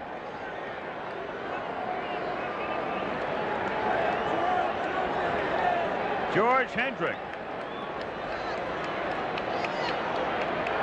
And Jackson gets caught off first base. Reggie got caught leaning and couldn't get back, and that's the end of the fourth inning on a pickoff by Hurst. Good move, and Reggie just got caught. Really no place to go. Only one stolen base on the year. Takes him out of an inning where they have a home run hitter up at the plate again. Still 2-1 Red Sox. In Anaheim, we're going to the top of the fifth inning. Game 5 of the American League Championship Series, and that's what you'll see tonight. Game 4, National League Series. Keith Jackson, Tim McCarver will be at shave for you as Mike Scott goes to the mound. He pitched so brilliantly in Game 1 against Sid Fernandez, and then a day game for Game 5 in the National tomorrow. Meanwhile, here's the home run by Gedman back in the second inning. Ripped down the line and right and out of here. He'll be coming up second as we go to the top of the fifth inning behind Evans. It's Evans, Gedman, and Armas facing Mike Witt. Evans just 2 for 17. So trying to get on track. Struck out in the second inning.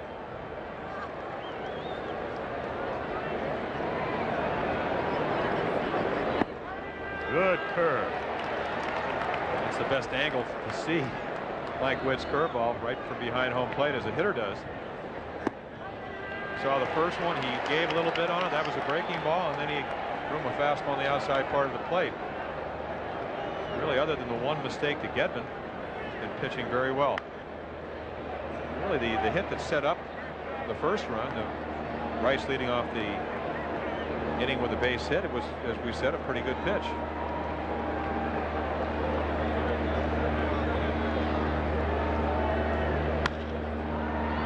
Down to short. Schofield to Grich. One away. Mike Witt has now retired 8 straight, and he has gotten most of the outs thus far today on ground balls, as is customary for him.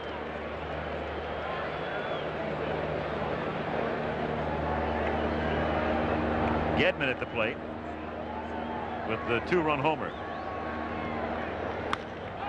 To center field, to left center. Pettis' speed can't catch up with that one, and it's off the fence, and it's Gedman who chugs into second with a double. Well, he loves to hit here. 4 home runs, 3 in the regular season. The one you saw earlier today here in Anaheim. As we said, the ball does carry in the daytime. Gedman with a home run to left field earlier in the year for a grand slam. This time almost gets another one. See Pettis knows playing shallow, the ball is going to be a double at least. With Gedman's lack of speed, picks it up and holds him at second. Now Tony Armas, who has not been swinging the bat well at all, flied out to left in the second inning.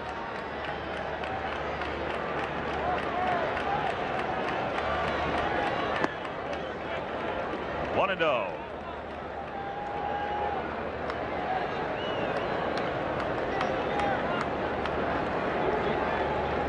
Boston 2, California 1, 1 out in the 5th.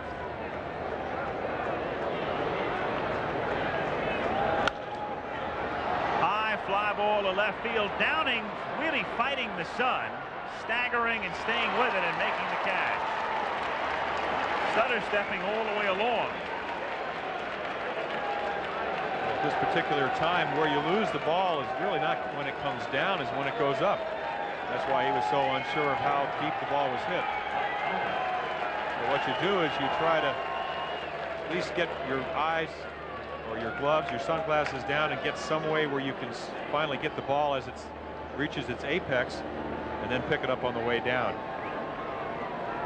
Apex reminds me of Kirk McCaskill the other day in press conference after the second game.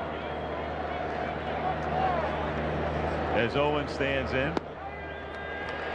With the intense media coverage and everything, questions are asked 1,000 times. McCaskill's standing there. They're asking him 100 times about the ball he lost in the sun the other day, the grounder, and he's getting a little yutsy about it. Finally, somebody says, Kirk, exactly when did you lose it? And he said, about 2 3/4 inches from its apex. 0-2. McCaskill's got a wonderful sense of humor. And we would see McCaskill on the mound Tuesday if we go to a game 6.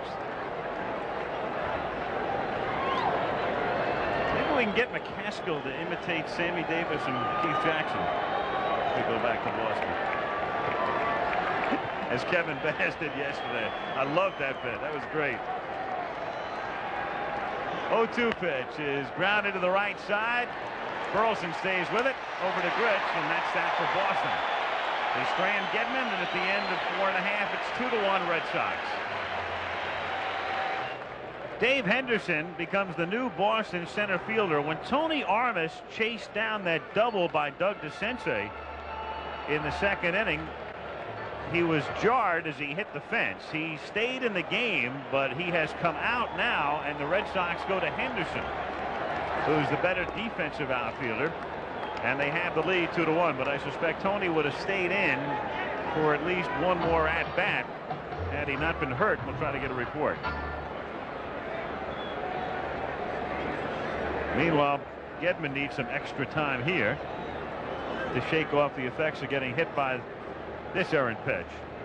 Curveball that just bounces, stays down, gets him right in the left, looks like calf area, misses the shin guard. Boggs was limping after being a foul ball off his instep from last night. Because Armas has had so many leg problems. This year missed over 30 games, last year almost 60. Which is really seems to have affected both his defensive posture and also his offensive abilities from a home run hitting standpoint. The 1-0 pitch to George Hendrick is hit foul, and the count is 1-1. Just a reminder, I guess, about it. You talked about last night, Don Sutton saying you never know about this game. We saw Downing trying to steal early in the game. With Henrik up, who you saw the graphic, 0 for 10, not swinging the bat particularly well, but with 14 home runs, Reggie Jackson on first, the guy on the mound with a good move. Reggie's only attempted 2 steals all year long, successful half the time, gets picked off. Been in the game 20-some years. To shallow left field, Rice gets a very late start and makes the catch. And as Jim mentioned on the fly ball to Downing, hard to pick it up as it's on its way up. And Rice had to hesitate for a moment, saw it, and comes sprinting in and makes a fine play. Well, he did, and you see the end of the play. Of course, if you go back to last night and a ball that he lost in the lights, which really had a great effect on the game, as you take a look at the play that may have caused Armas to hurt his leg. Again, we're only assuming, but he is out of the game. Look at the supports to the right and left. There's also one in the middle, so he may have bruised his left part of his leg.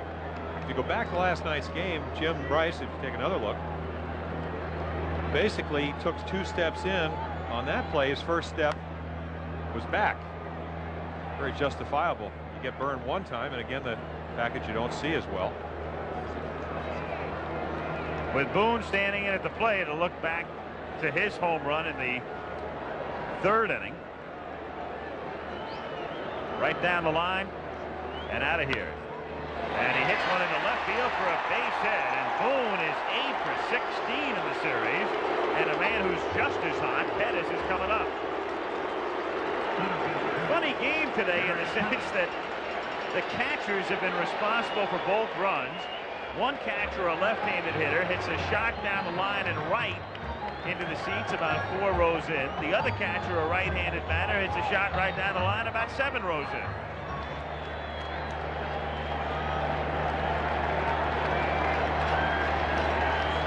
Two to 1 Boston.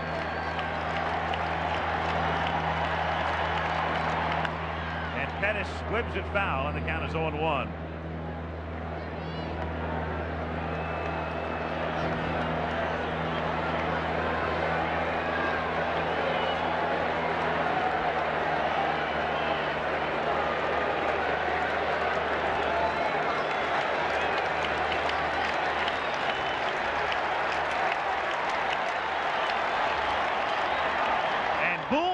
Got picked off. It tells you something about Hurst's move.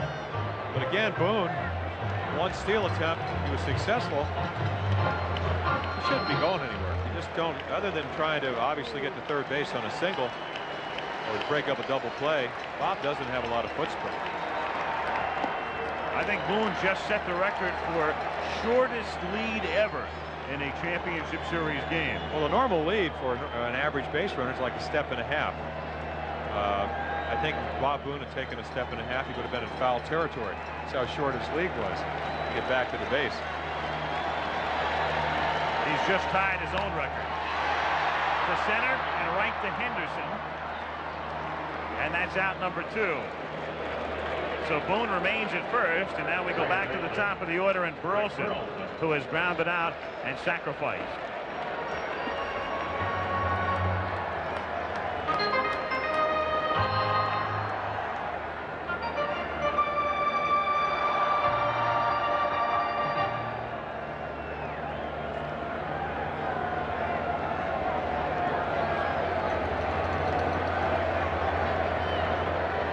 So much was made of Roger Clemens pitching on 3 days rest. You forget the other guys are too. Hurst today and maybe Boyd if they go to a game 6 on Tuesday. And Hurst pitching very well on 3 days rest. Well, again, he can do that. And I was talking to Don Drysdale before the game. He 44 starts one year pitching with only 3 days. Of course, again, he's done it all year. A couple of times with only 2 days rest. Similar thing that Mike Cuellar did for the Orioles many times. But again, you have to pitch. You don't go out there and throw the ball by guys. You try to make your pitches inside and out and get your breaking ball over.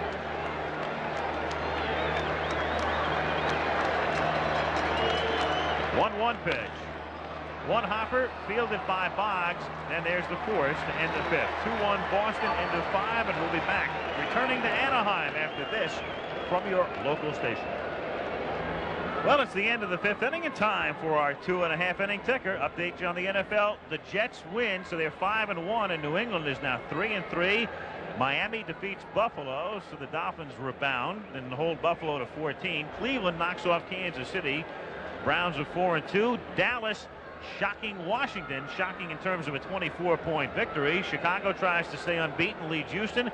Atlanta knocks off the Rams. New Orleans over Indianapolis by 3. Cardinals get a win over Tampa Bay. Detroit knocks off Green Bay by 7. And Seattle leads the Raiders early. Philly and the Giants, no score. Minnesota, San Francisco tied early. Denver, San Diego tied early. Our 2.5 inning ticker for you. Boggs, 6th inning. 2-1 Boston. Takes a strike. Boggs, Barrett, and Buckner.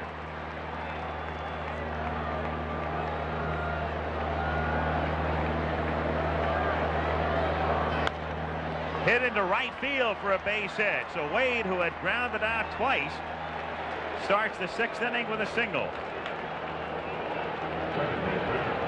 Well, first 2 outs are on curveballs. First time up, but second time up, another curveball. Look where it is, knee high. That's how you win batting championships. Pings it into right field. They play him around to left. Usually not that pitch, but usually the curveball he tries to wait on. That time he just ripped it into right field. Just, as we said, try to get something started for the Red Sox. Leadoff batters make it much more difficult for the pitcher to pitch. Barrett lays down a bunt, and it's a good one, and Witt tries to go to second and does, and Boggs can't believe the call. What a gamble by Witt, and it pays off for him, and McNamara comes out to argue. Not a bad bunt, but a great play. Witt quickly off the mound and gets the call at second. Larry Barnett made the call. And naturally in Boston, they're going, oh, sure, Barnett. The one thing Wade can't do is run. Take another look. I don't really know if he was out or safe. Schofield makes a nice stretch. It's a force play. Throw is low. Like he did have him. Not a great angle. Looks like Schofield receives the ball. You'll probably be able to tell here. Again, it's a force play. All you have to do is catch the ball. Just a second before Barnett made the right call in my estimation. Yeah, it looks like it. It's also a headsy play by Witt. As you said, he got off the mound quickly, took one look. We talked about Boggs getting hit in the instep last night, limping around in batting practice. No doubt the difference between being safe and out. That and a great play by Witt. Buckner takes outside. 1 ball, no strikes.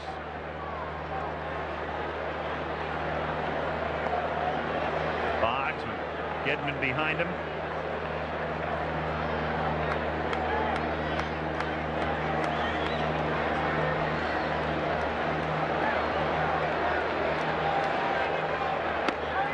Got the corner, and Buckner angry over the call.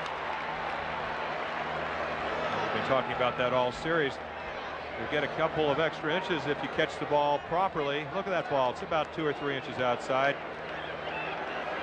Gives Rocky Rowe a good look at it. Umpires aren't perfect. Real difficult job. Consider that most, well, of course, last night's game, 11-inning game, but a normal ball game. And the only real speed the Red Sox have, if you go back to the amount of pitches, you're talking about 300 to 400 pitches an umpire has to call, so he's going to miss them. 2 balls, 1 strike, the count.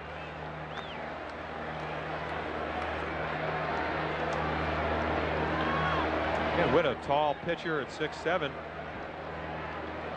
Really not. You'd think he would have a long, deliberate windup, but the leg kick is not that high. And again, Bob Boone throws so well, quick release. So Barrett thrown out 7 out of 15 times.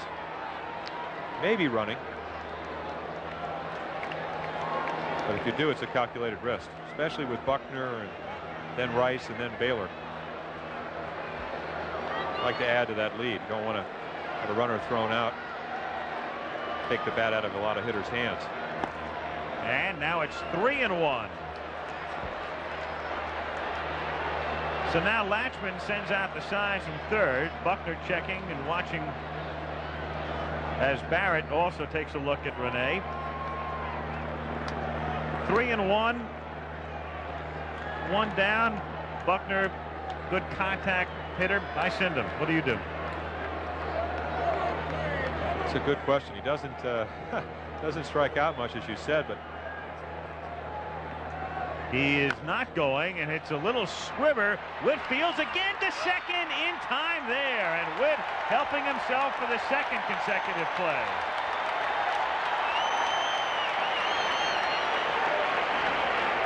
Again, getting off the mound so quickly and charging this slow hopper. Right there, he comes up. He can have a chance to look. He knows he has the out at first, just like he did on the bunt. Perfect throw.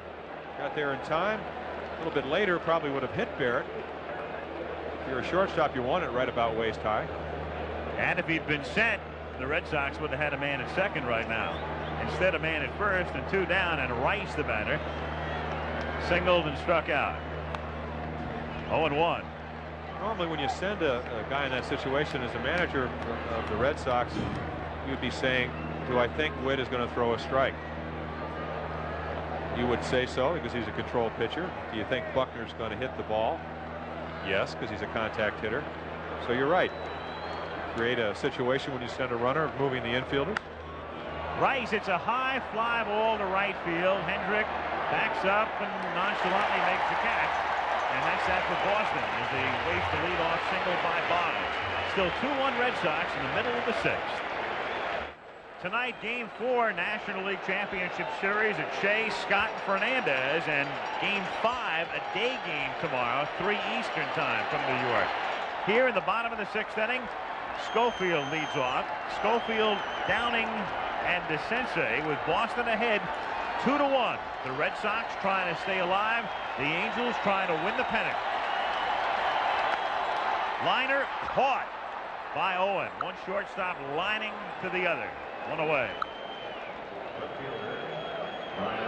And that's the second time now that Schofield has had a line drive flagged down by a Boston infielder. Boggs robbed him of a hit in the third inning. Robbed him of a hit in the sense that he hit a shot, even though Wade was right there. Schofield swinging the bat very well, but he's 0 for 3. Downing with a count 1-0.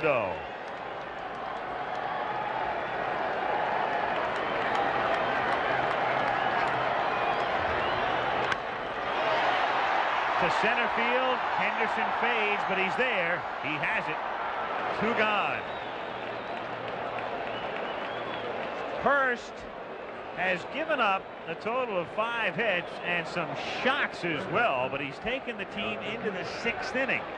And you can't ask too much more of a starter. You want him to give you 6 or 7, except in this particular case with Giraldi having pitched last night and the night before as well. And we already talked about the rest of the bullpen. Don Drysdale talked to John McNamara in the pregame show. He said Nipper would be the long man. We're past that point as DeCinces takes a strike. He also mentioned that Sammy Stewart was slightly injured yesterday, and Sammy, one of the setup men, would be a question mark. 0-2. So what McNamara would really love, well, he'd love a complete game. That's what he'd really love. Well, what he'd love is some offense, so it could make it easier for Bruce Hurst. But again, there have been some balls hit hard. First 2 outs this inning, but he's still changing speed. Still not afraid to throw his fastball. First pitch to DeCinces here, the fastball, and comes back with a forkball. So he's pitching. Hasn't gotten away from his game plan. But you wonder about some of those long fly balls the next time around. And I think if I was one of his teammates, and I was a Red Sox, I'd be thinking about that too. 0-2 on DeCinces, who doubled off the wall and then hit one off the end of the bat in the air to left field. And this one is hit in the air to right center field and up the gap for extra bases. The Sensei will pull in at second with a double. Funny, he hit a ringing double in the second, just missed his pitch in the fourth. Didn't hit that one particularly well, all things considered, but it carries to the gap. Propitiously placed. Well, from overhead, can't really see the position, but you see the Sensei go with it. And then the result, fly ball where over Evans' head between Henderson. What that shows me is that he made a good pitch, but his ball's not moving a whole lot. And again, this could be the difference between pitching on 3 days rest and 4 days rest in between. Rich has struck out twice. 0-1.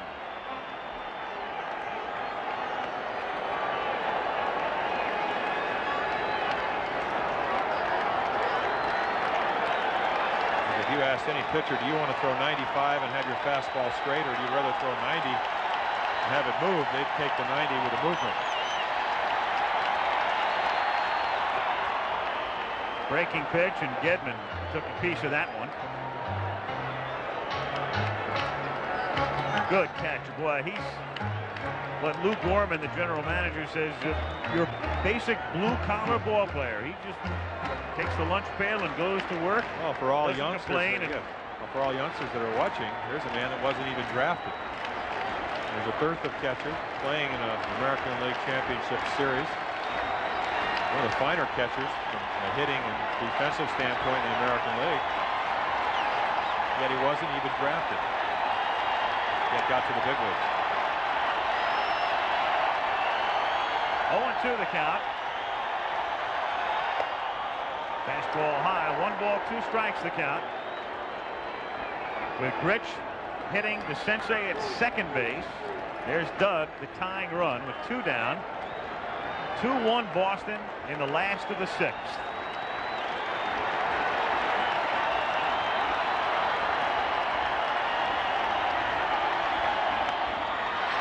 To center field and deep and carrying and gone. Boy, just off his glove for a home run.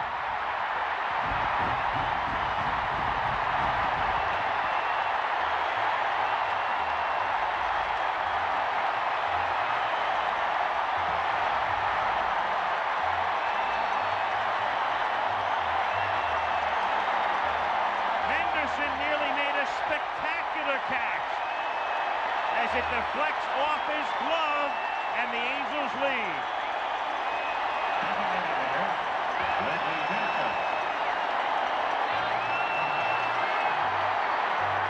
Amazing.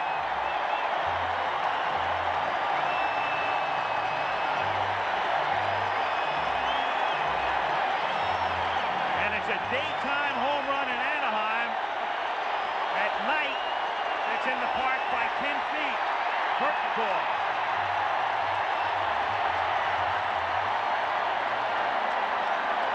Another look. It's back real well, and right here the wall comes into play.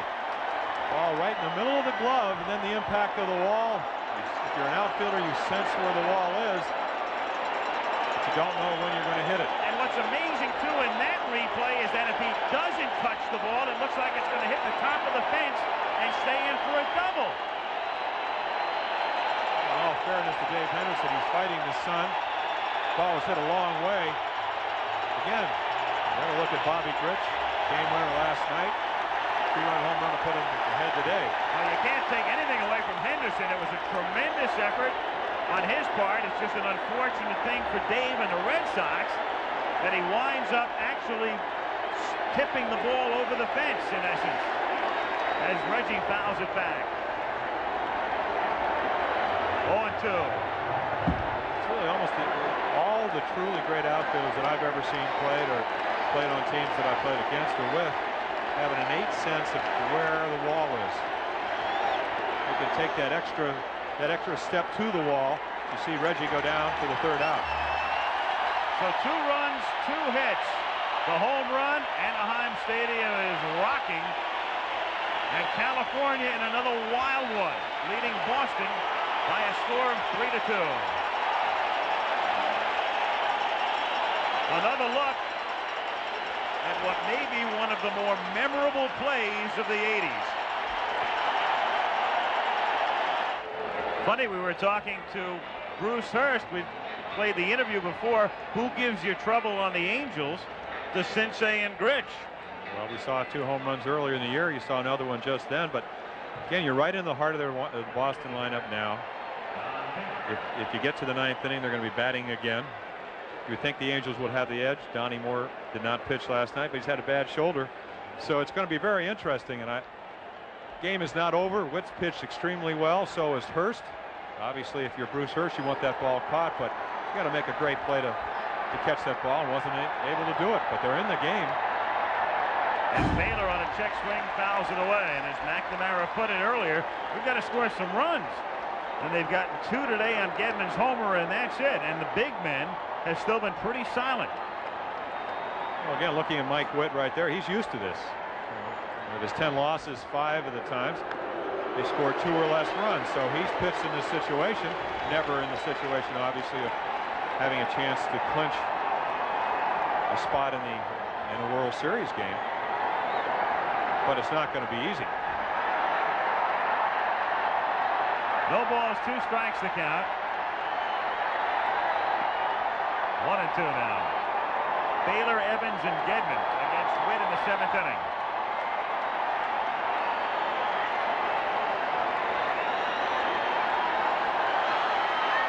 A wave at this point. 2-2. Loves to pitch here. 11 games here out of his 18, so he likes the mound, he likes the environment. Popped up. Burleson shielding, catching. 1 away. As the game progresses, Al, the difficult field goes from left to center to right field. Pitched right here one afternoon.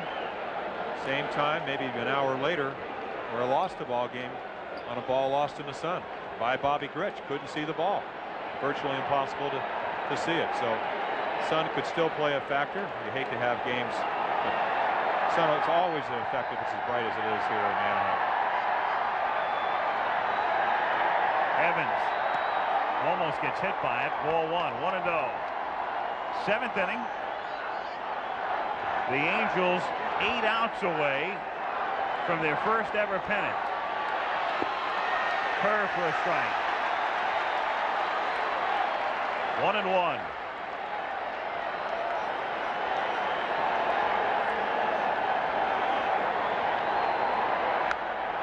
And that's popped up. And Boone has a play and has it. 2 down, and now the only man who has solved Witt today, Gedman. A 2-run homer and a ringing double. It was a ringing double. The home run, they're both on fastballs, and again, as we said, Witt, a curveball, fastball, changeup type of pitcher, has faith in it. First time he ripped it to right, next time they tried to go away, and he hit a blast off the left center field wall. So let's see what he does this time. Hooked him. Trying to tie it. The Sox are probably thinking they're at wit's end after what happened last night and what's happened thus far today. And the way it's happened. Ripped into right field. Boy, he's got the secret, doesn't he? Well, homer, double, stinging single, and he's on with 2 out, and Henderson is coming up. And if we get another look at it, you'll just see they tried to change the pattern. 2 fastballs for a double and a home run. They come back right here. He swung through a curveball on the first pitch. Watch his breaking ball right in the middle of the plate.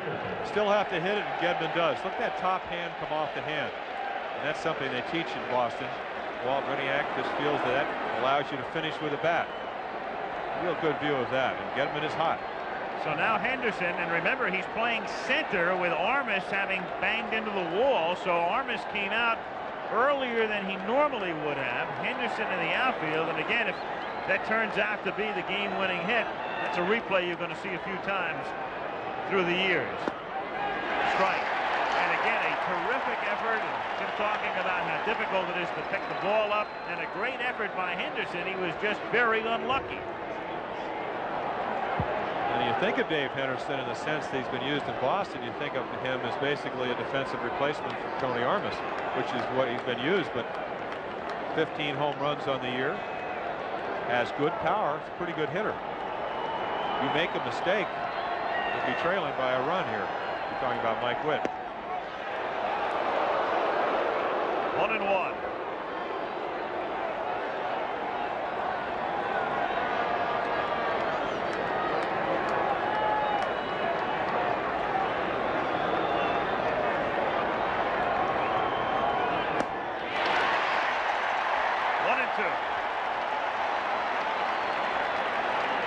The most comforting thing, and I was in this position many times, is that you know in the 7th inning you can let it go because you do have a Donnie Moore standing behind you in the bullpen, a guy they've gone to all year long.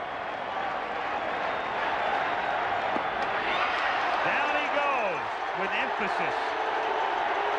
And at the end of 6½, 3-2 Angels. Bob Stanley comes out of the Boston bullpen as he picks up for Hurst. McNamara got 6 innings out of Hurst, and especially in light of the way the 6th inning ended, as you see Gritch's reaction to his home run. McNamara opting to go to Stanley here in the bottom of the 7th inning. Hurst pitched well, but he was not proving to be much of a mystery in the 6th. A couple of long outs, then the double and the home run, and thus McNamara compelled to go to the pen as Hendrick stands in. Hendrick, Boone, and Pettis in the bottom of the 7th inning. Foul back, 0-2. Stanley, who for so many years was the closer, he was the main man out of the bullpen, and now more of a setup man, and he's incurred the wrath of Red Sox fans this year because he's had a lot of trouble. But he's very much in a position like Doug Corbett was last night, where if he does keep his team in the game, trailing by a run, gives him an opportunity to come back. And it's more difficult to pitch when you pitch infrequently.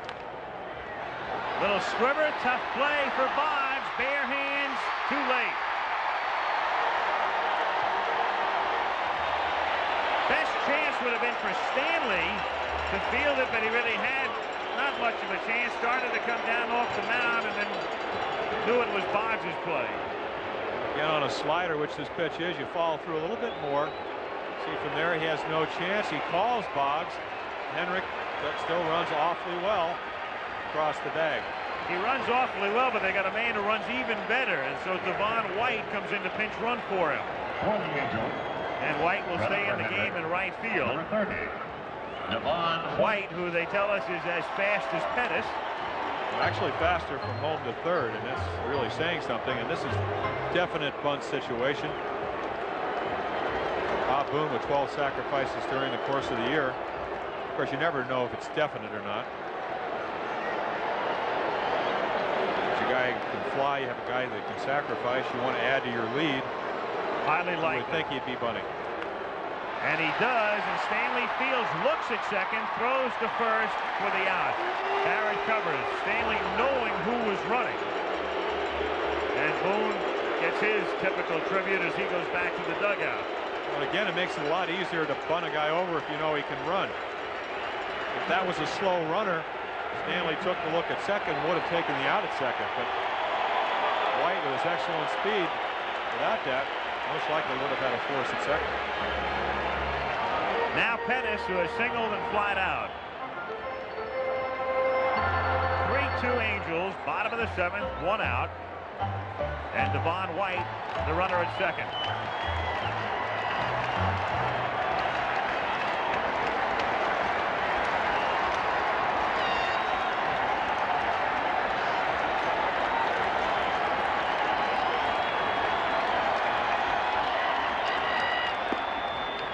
Oh, 1.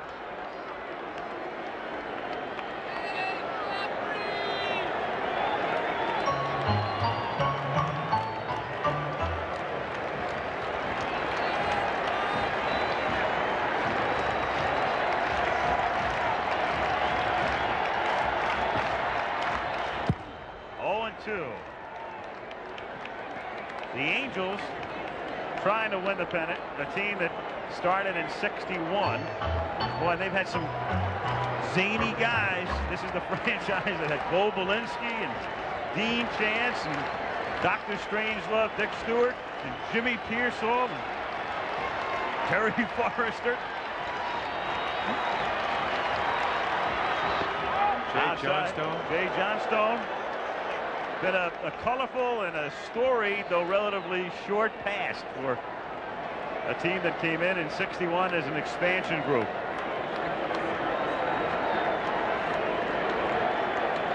The guy, Jose Cardinal. Yeah.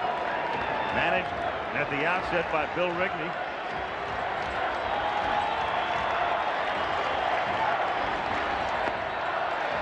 Two and two the count. Had a chance to talk with Bill last night. Very nice man. One of the best.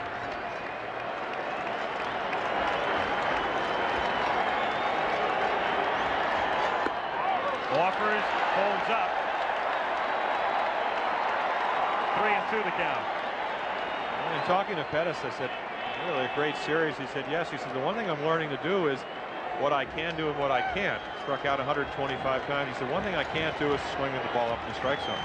I just can't hit it. I have to try to discipline myself. And he's been able to do that in this series. And Pettis is on. Stanley's been watching from the bullpen and knows that. 3 and 2, went with a palm ball and missed. So a little bit of respect for Mr. Pettis. Now Rob Wilfon will bat for Burleson. Wilfon, who had platooned all season with Grich at second, will join around and Grich playing first today. Wilfon bats for the right-hand hitting second baseman Burleson with the righty on the mound right now. Done very well against Stanley through his career, as Mock, I'm sure, knows very well. 0-1. A lot of managers, of course, when the first guy you talk about, I go way back, was Earl Weaver. Used to have the computer readout, and then Davey Johnson 2 years ago on the cover of the Mets information guide. A computer and Davey. There's a chopper toward the middle and through off Barrett's glove. Being waved in is White. Pettis goes to third. Wilfong to second.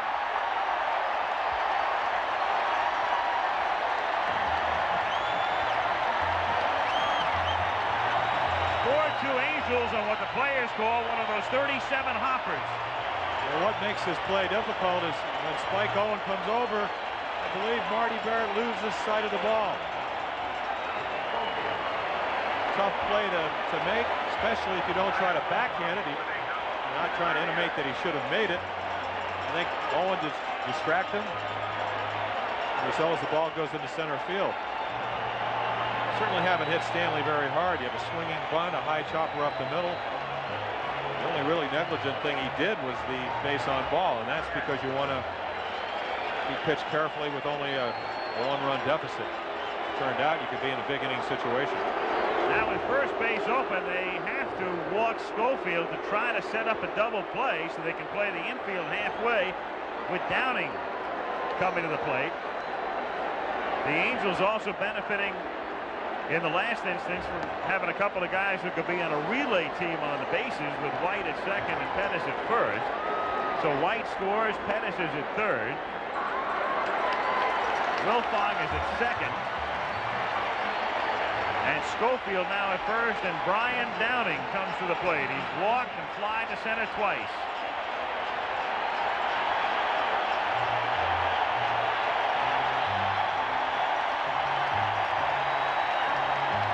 The crowd rising as one as Downing gets ready to stand in.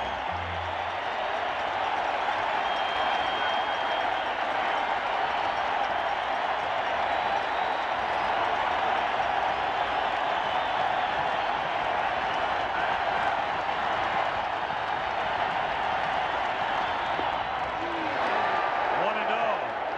He'll take one for the club again here if he has to. Crowds the plate, and he wasn't necessarily in any hurry to get out of the way of that one. You can can see the open stance, but his first move is with his left shoulder back towards the pitcher. And you compound that with a guy like Stanley, whose fastball runs in on a right-hander, you're going to hit some batters. Now the pitching coach, Bill Fisher, goes to the mound just to get him calmed down, get him settled down. And again, a couple of slibbers. The chopping single by Hendrick. The ground single by Wilfong. There was a sacrifice and a walk in between, and now Fisher trying to settle Stanley down with the count 2 balls and no strikes. When the Red Sox come up in the top of the 8th inning, Owen is due to lead off. Normally they'd go to the bench in this spot, so we'll probably see a pinch hitter, then Boggs and Barrett. Do you have him taking here, Al? That's the big question. 2-0. I think I do. The crowd is so into it. The Angels are right on the verge of really breaking it open.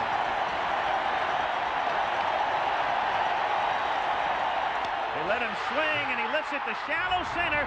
Henderson comes racing in and makes the catch. Pettis tags, and the throw is offline. 5-2.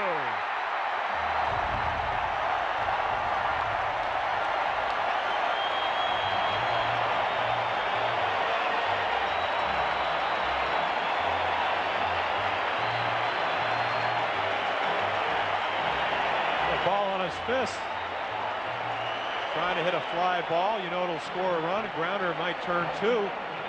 Now it's up to Dave Henderson. Doesn't make a particularly good throw. I don't really think it would have mattered. Pettis has great speed that we've talked about all series long.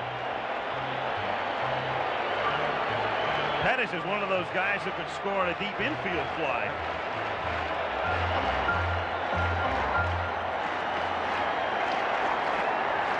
The Sensei now with runners at first and second.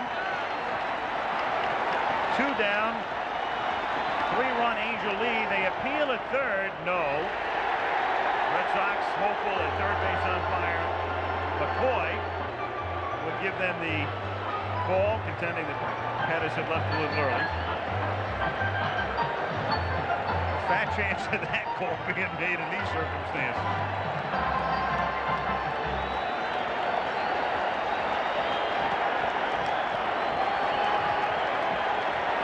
Made that call, Mock would have managed the rest of this game from the runway. Nice stop by Boggs from his knees to Barrett for the force. But the Angels, who are known for little ball, play the ultimate little ball for 2 in the bottom of the 7th and lead 5-2. Devon White stays in the game for California. He is the new right fielder. And Rob Wilfong stays in the game at second base as we head to the top of the 8th inning, and the Red Sox go to their bench. Gene Mock has his club 6 outs away from the American League title and a berth in the World Series commencing Saturday. And Mike Greenwell has come out of the Boston dugout to hit for Owen as we start the top of the 8th inning. Greenwell, Boggs, and Barrett. Greenwell pinch hitting. Spent a good part of the season in the minor leagues. Greenwell came up in game 3, hit for Owen in the 9th inning and fly to center.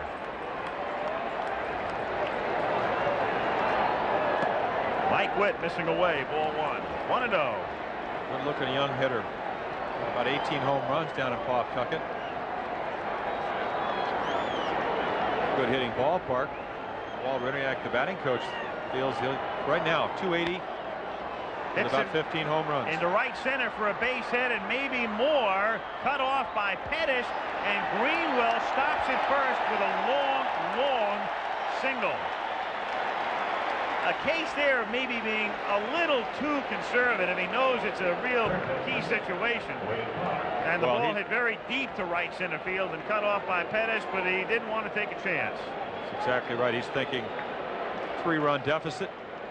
Why take a chance? It's like getting thrown out at third, leading off the inning with a double. And Ed Romero comes in to run for him. Not that Greenwell is that slow, but Romero's going to come into the game anyway as the new shortstop, and he's faster than Greenwell, so you might as well pinch run for him here. Boggs is the batter. Boggs is 1 for 3. 1-0 to count. That's exactly why they bring a runner in like that, but what if he pulls a muscle? Running for Greenwell. And then you have to bring a Dave Stapleton. Probably put him at second, put Barrett at shortstop. Of course, you do these things when you're trailing, hoping that they'll turn out in a positive way. Boggs lays off the pitch and the count 2-0.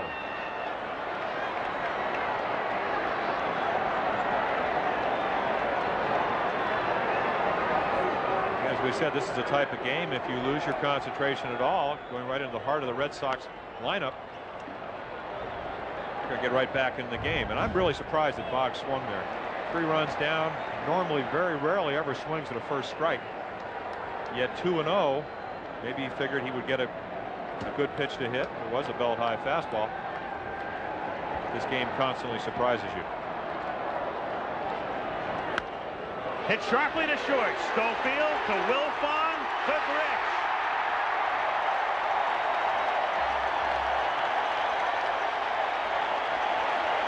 And what if Greenwell had gone to second base on that long single? Then there's no double play, obviously. A perfect double play ball. Schofield right in front of it. Wilfong, who just came in, over to Grich.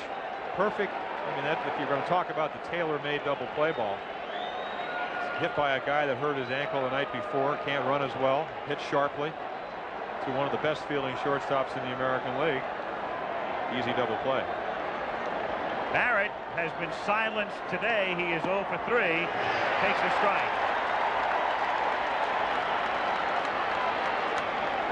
It is really an excruciating period of time right now for the Red Sox. What happened last night and what's taking place right now.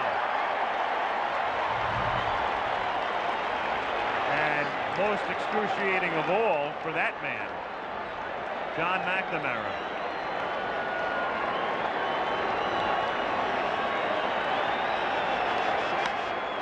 Half swing pop-up. Wilfong. Woo! He catches it, and the Angels are 3 outs away from the American League pennant as we go to the bottom of the 8th inning. 5-2 California in Game 5. And our 2.5 inning ticker: Jets win, Miami wins, Cleveland wins. Bringing the rest between pitches. Dallas beats Washington. Bears stay unbeaten. Atlanta beats the Rams. Saints win, Cards win, so do the Lions. To second, Barrett picks it up. We've seen this before, and the throw just did keep Buckner on the bag. 1 out. Other scores: Seattle leading the Raiders 14-0. Giants 7-3 over the Eagles. San Francisco by 3 over Minnesota. Denver by 3 over San Diego in the second. Reggie 1 for 3.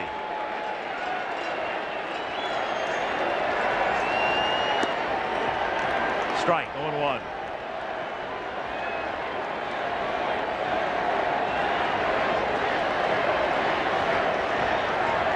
What do you think the premium is on the policy for Reggie's World Series ring? He's 3 outs away from another. 0-2. You really only get the true World Series win, though, if you win. Well, he's had a few of those. The other one's a trinket.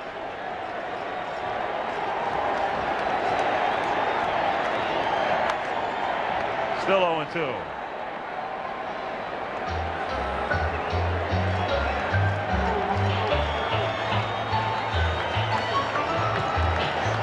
But isn't it?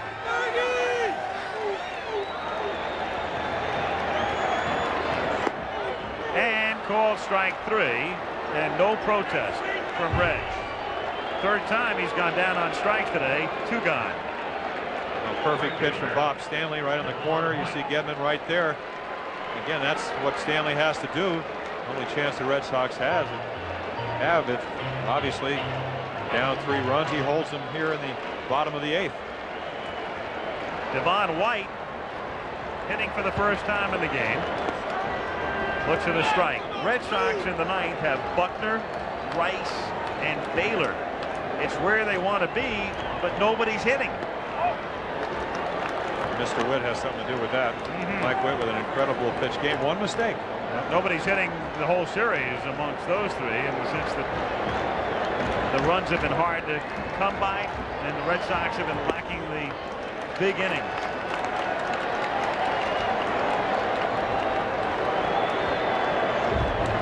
Two and one.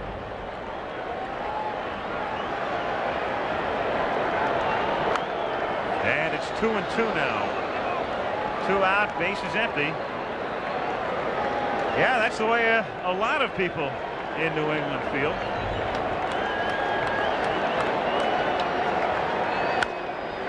Toward the middle, base hit.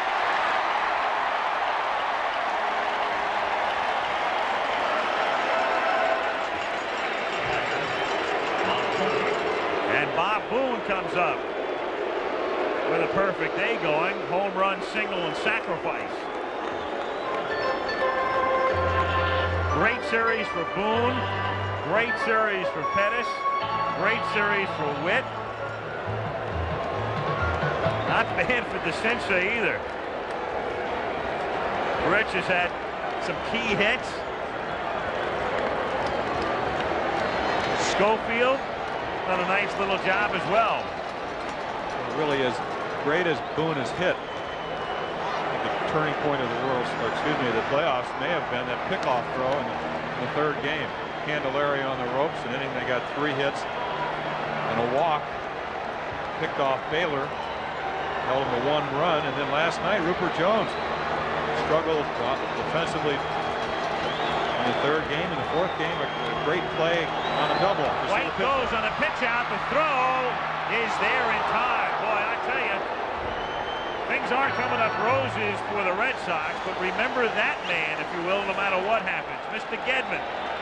It's a pitch out, granted, but it's a tremendous jump by White, and he can fly. And Gedman right there again. We go to the 9th. 5-2 California. In the 2nd inning, Gedman's 2-run homer made it 2-0. Boone hit a homer to make it 2-1. Then in the 6th inning, Rich's 2-run homer, which is the key play of the game, off Henderson's glove. And then the little ball rally in the 7th inning, netting 2 more for the Angels, and they lead 5-2 as we go to the top of the 9th inning. Buckner, Rice, and Baylor, with Witt on the mound and security at the ready.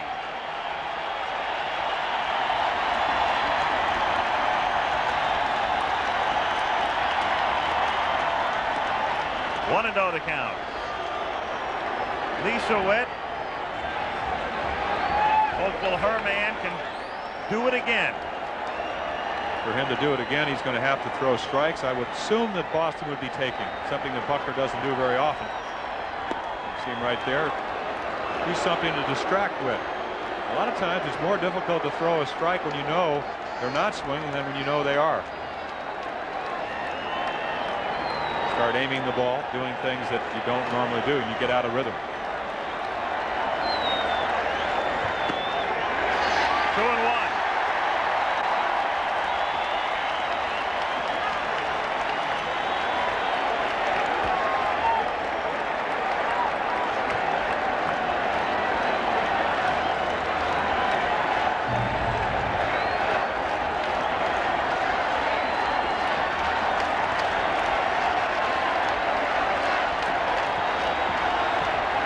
Buckner pointing to something.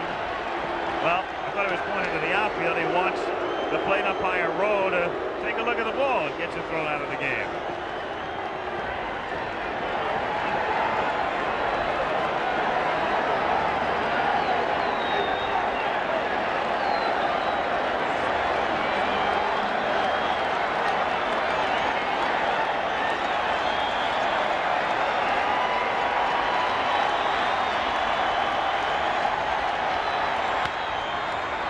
Toward the middle and by the diving Schofield, who just missed it.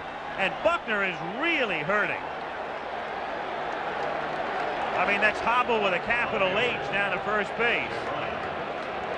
And they're going to have to pinch run for him, and Dave Stapleton's coming out of the dugout. Another look. Wick wants to throw a strike. Schofield, knowing that Buckner can't run, if he does come up with the ball, will most likely have a play. Running for Buckner, number 11. Billy Bucks hobbling back the dugout, having done what he's done so often during his career. Get on base. Over 2,500 hits. So again, the Red Sox are right where they want to be. Man at first and nobody out with Rice and then Baylor and then Evans.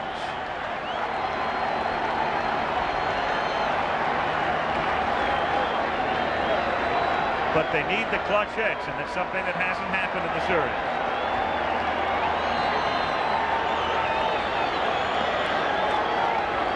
.5-2 California, and Donnie Moore throws in the bullpen, and Gary Lucas as well.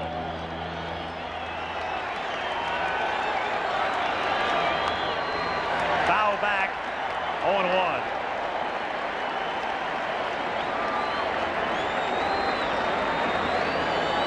Normally down by 3 and not having the time run at the plate, you would take a pitch, but Witt hasn't walked anybody. So you might as well swing it if you think you can hit it. And the count is 0-2. Also, Rice, you know, as you said, they're not hitting particularly well in this series. He's a high average hitter. If you take the bat out of his hand and make him take a strike, you lessen the chance of him getting a base hit. He's a very aggressive hitter up the plate. Stapleton at first base, and Grich playing behind him.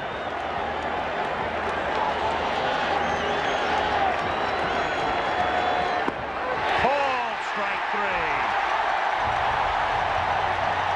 What a great pitch. So great, in fact, there's no beef from Rice.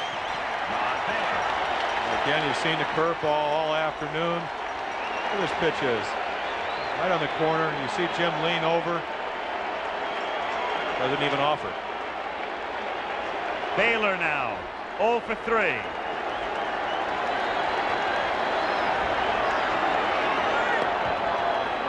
One and 0 the count.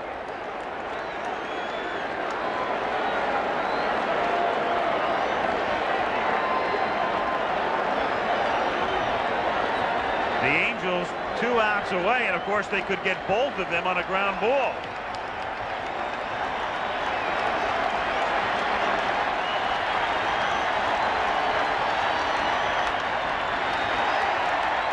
One and 1.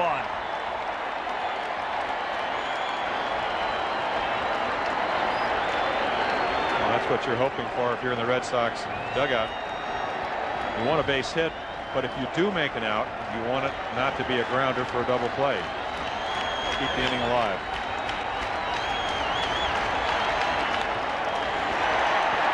One and 2. Evans next.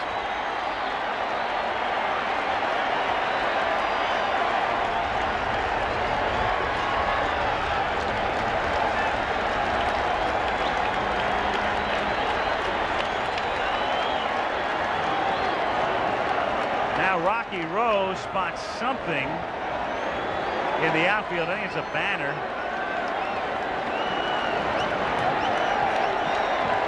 Whatever, it's remedied.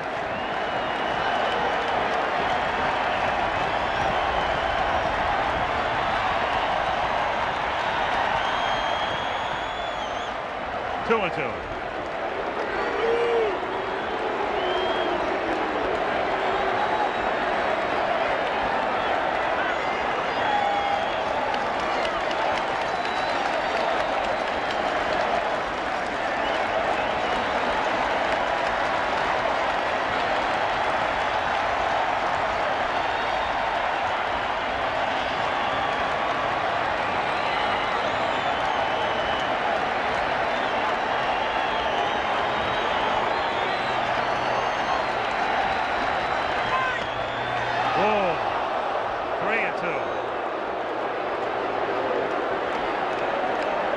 probably wondering, if you're sitting at home, how he can take this pitch. Very close, just a little bit high. Rocky Road does a nice job of calling the ball a ball. To left field, left center, and deep. Pettis goes back, leaps, and she's gone. And it's 5-4.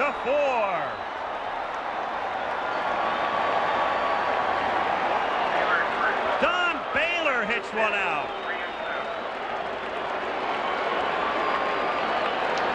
What a great series. Woo. Again, up above, it doesn't show you that Baylor went out on the outside part of the plate and with tremendous strength. It's a long fly ball. 32nd home run of the year. Pettis with a nice effort.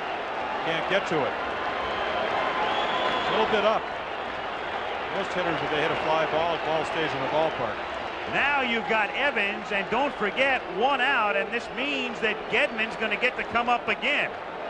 And Gedman with 3 stinging hits today. He's on deck. Strike. Oh, look at that home run. Look where the breaking ball. That's almost outside. Now you have to be strong to take a ball that's 2 inches off the outside corner and hit it about 400 feet. 0-2.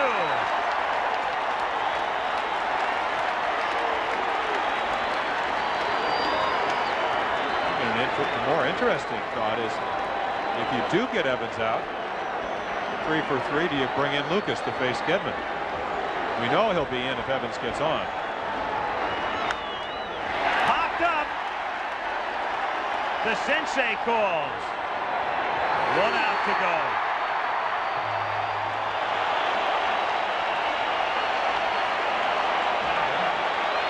Two down. Bases empty. Gedman. A shot to right for a homer. A shot to left center for a double. A stinging single to right.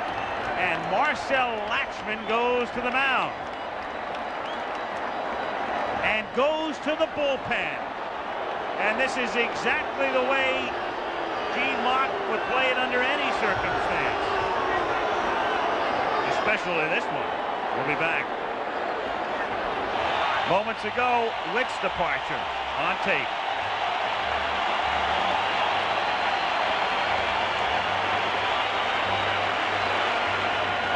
And Gene Mott, who has to manage logically and not with his emotions, brought Lucas into the game last night to face one batter, Gedman. He struck him out. Here's Gedman. 2 out, 9th inning. 5-4 California.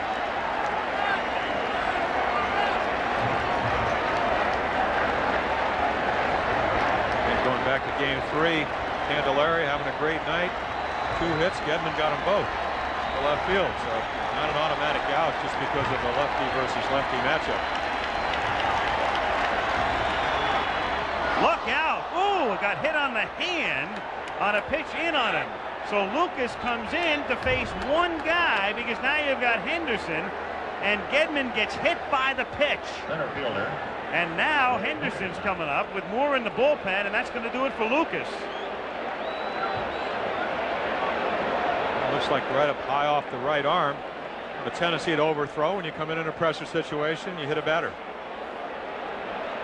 And the drama keeps building. Here comes Moore.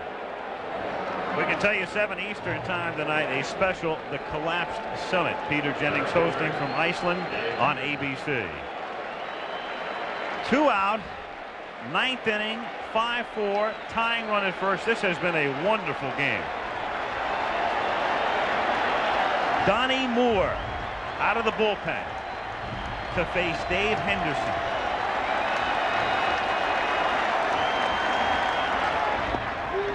One and 0. And Moore, their ace, bothered by shoulder problems, throwing 95 miles per hour the other night with a great slider and an excellent forkball. In there. They're 2 strikes away. 1-1.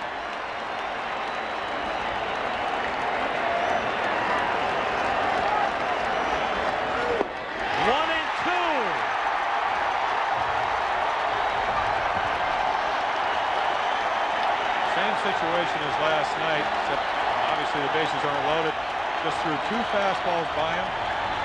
What's he going to go? He's going to go with his fastball or his forkball.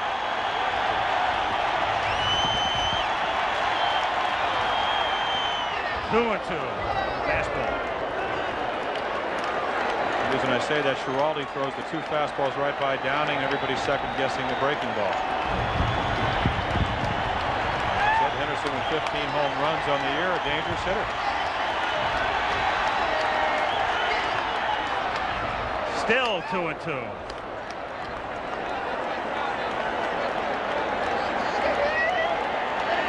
And Boone to the mound now.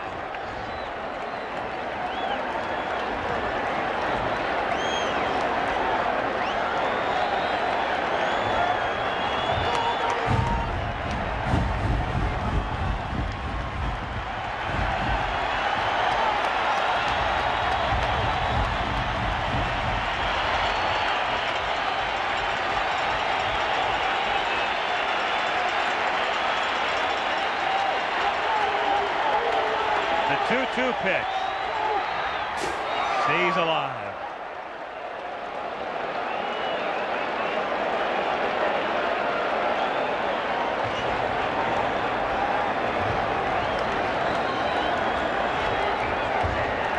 It's a long way from Seattle.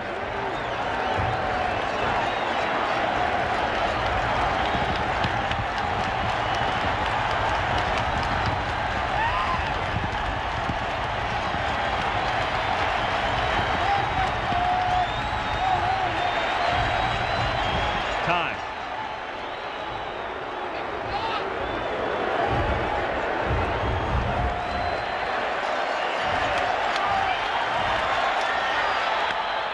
To left field and deep and down he goes back and it's gone. Unbelievable.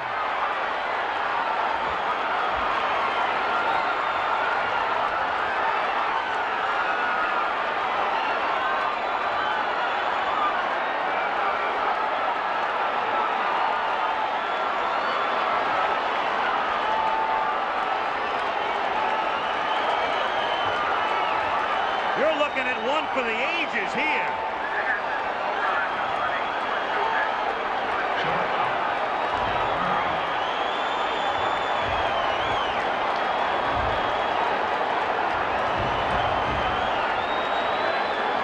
Astonishing.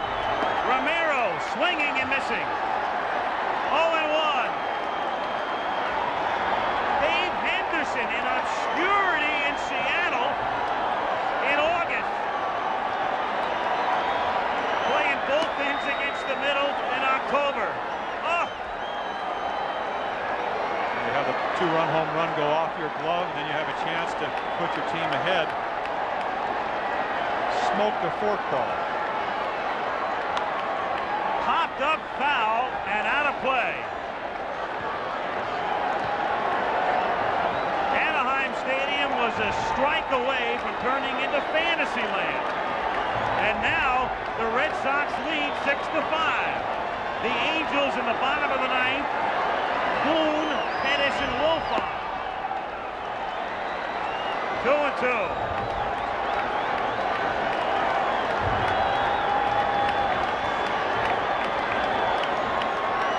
Oh, these games at Anaheim. Unbelievable. In the gap toward right center field, racing over his White, makes the catch on the run. But the Red Sox get 4 in the ninth on a pair of 2-run homers by Taylor and Henderson. And the Angels come up in the bottom of the ninth with Boston on top 6-5.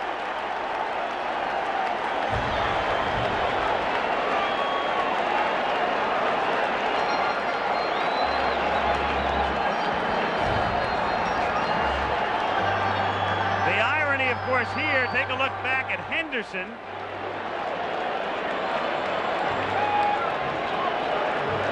Deflecting the ball over the fence for a home run. The play of the series. And then 2 out and 2 strikes. And out of there. In the bottom of the top of the ninth inning. Oh.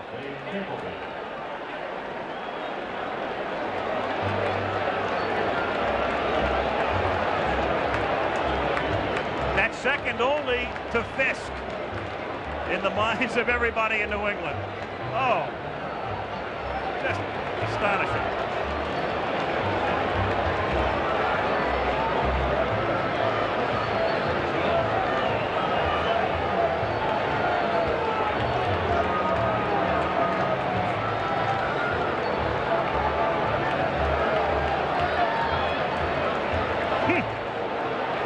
Said they got him for his defense. Was unable to come through with it on a very tough play, and then at the most needed time of the year.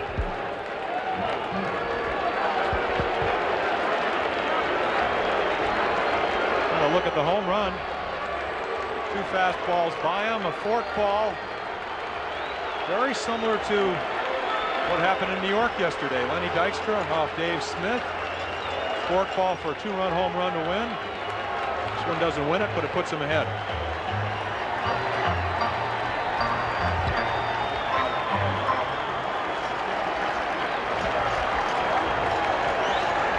So we go to the bottom of the 9th inning. Bob Boone, Gary Pettis, and Rob Wilfong. Al Michaels, Jim Palmer with you from Anaheim. Boston on top, 6-5, as Boone takes low, ball 1. And what sweet satisfaction it would be if Bob Stanley could close the Angels out of the bottom of the 9th after the year he's had. In there, 1-1. What is really in baseball, I guess, vernacular to become one of the oldest cliches, is never over until it's over, is true. You can almost talk about anything when you're talking about it's never over till it's over, but what is true about baseball, that it isn't over till you get 27 outs and have a lead. Johnny Moore 1 strike away last night, same thing with Schiraldi. Bob Stanley needs 3 outs. And a base hit to left center field, and Henderson has to chase it down in the gap, and the Angels have the tying run at first. Boom, boom, boom. A perfect day for Bob. And Rupert Jones, so they'll root for Roop and Boone for Boone as he comes off. Rupert Jones is the tying run at first base. Rupert Jones running for Boone.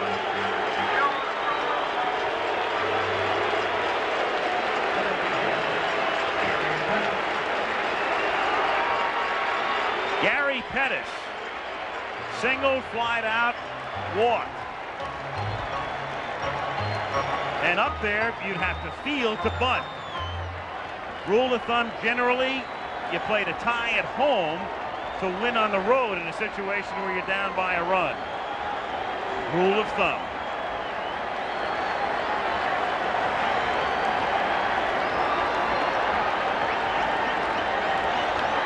Pettis a good bunter, but also great speed, so it makes the defensive of bunt a little bit more difficult.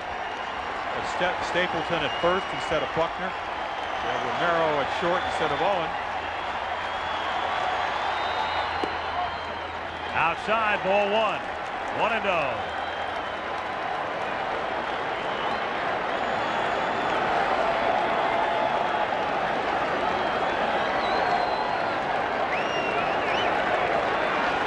Look at the way that flag and flagpole create that wavering shadow in front of home plate. Pettis lays down the bunt. Stapleton fields, throws to Barrett. They get the out. The tying run is at second, and Jones 1 away here in the bottom of the 9th inning. And Wilfong coming up, and McNamara had started out. Turns has another word with Fisher, and now he's on his way to the mound. And it's interesting, in that shot from above, there's a flagpole and a flag on top of the stadium, and there it is.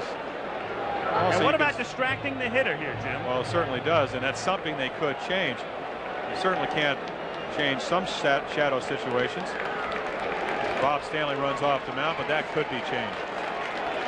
They'll go to the bullpen, and I believe it's Schiraldi coming out of the shadows. It is Sambito who comes out of the bullpen.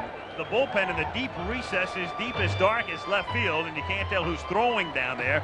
And for the moment, it's only Crawford throwing, and Sambito, the lefty, was up, and there is the Boston pen.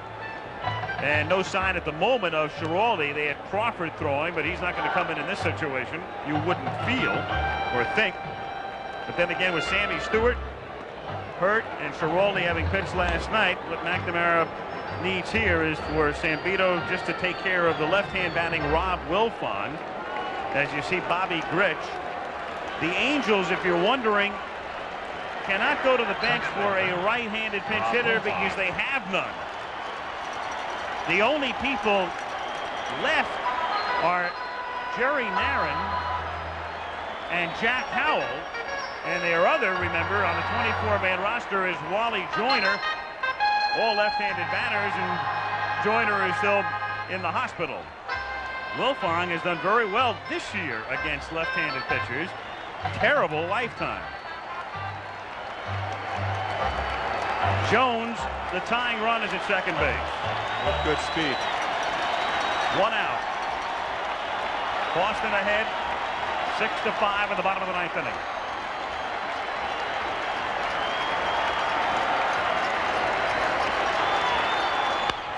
Hit sharply by Barrett for a base hit. Evans can throw. Jones is coming home. The throw home is there. No, he's safe.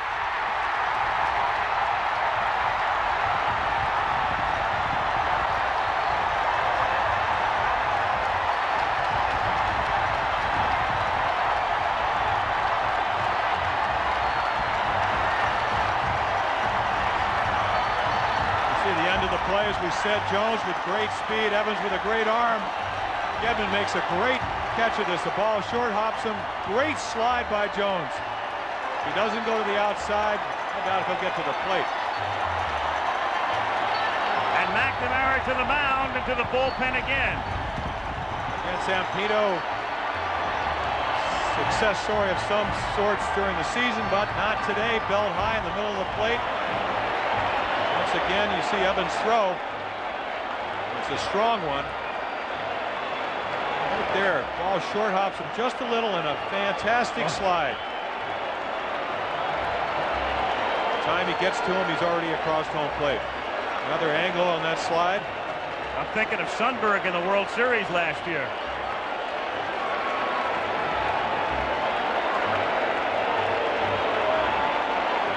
Again, as we said, the throw short hopped him, so he can't bounce a little bit early. He might have been able to get a little bit earlier.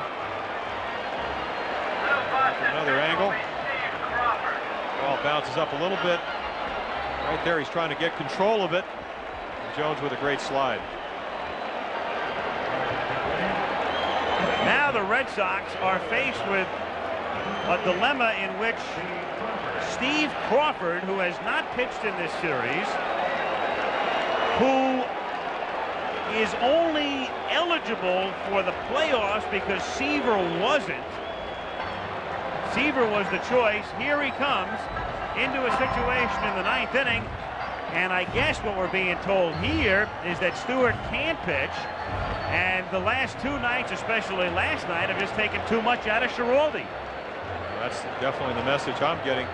Sammy Stewart with 12 innings in postseason play, never been scored on. Apparently, from what we heard, was hit with a line drive, or again, we don't know what the injury is in the pregame practices yesterday. Crawford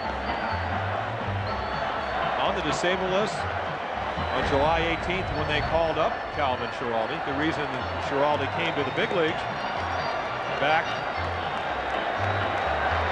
in September, and as you said, because of the injury to Seaver, is on the active roster. Hurt his shoulder, which is what the disabling injury was. Dick Schofield 0 for 3 plus an intentional walk. So the winning run at first base. The pennant is at first base. Wilfong.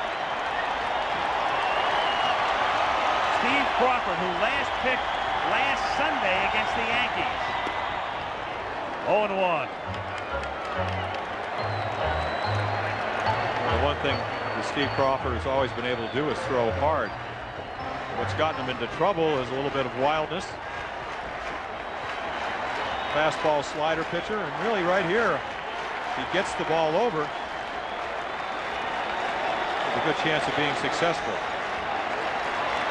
Shadows are just about to home plate. Really don't affect the situation yet.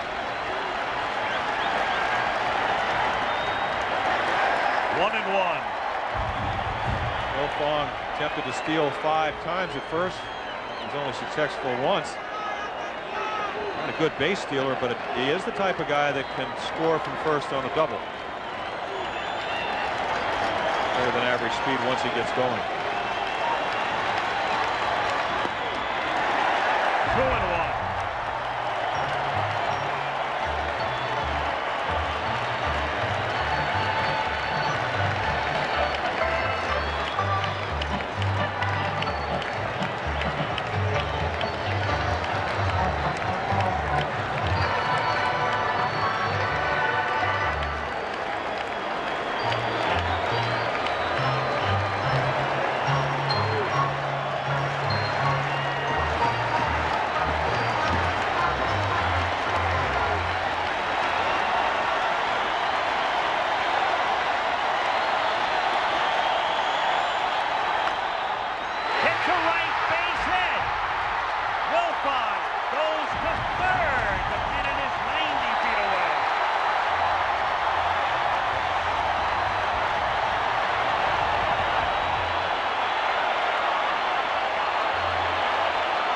Schofield really uses the bat well. His average has gone from 193 to 219 this year, 248. Ins outs, inside outs it. Stapleton at first has no chance. Overhead view of Wilfong on his way to second, eventually ending up at third.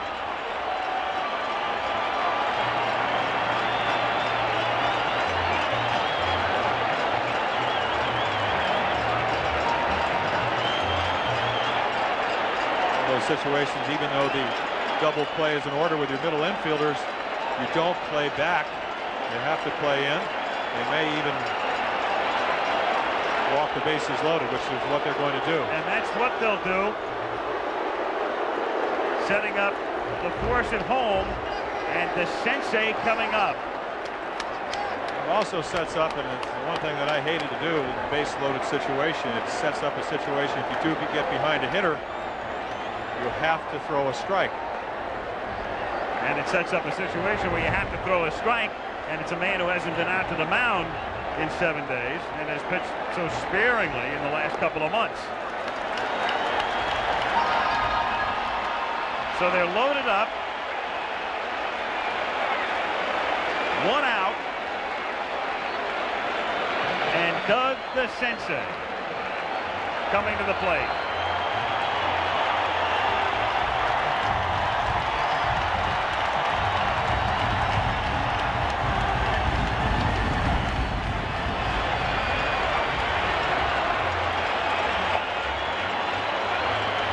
Infield in, outfield in. Because a fly ball deep enough, and that's that.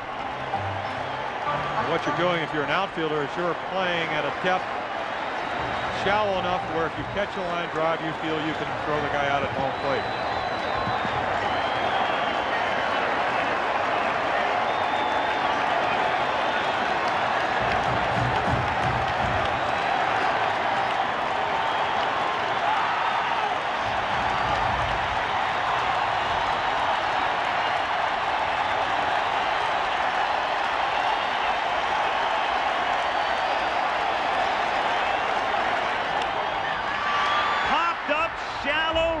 Wilfonger's tagging, but it's just a shallow fly ball. Evans makes the catch, and they can't take the chance. 2 down. Gigantic out. Infield now goes back to normal depth. Outfield plays at normal depth.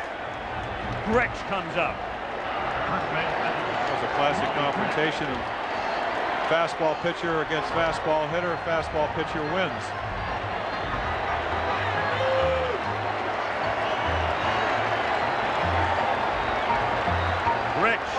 Who hit the home run off Henderson's glove.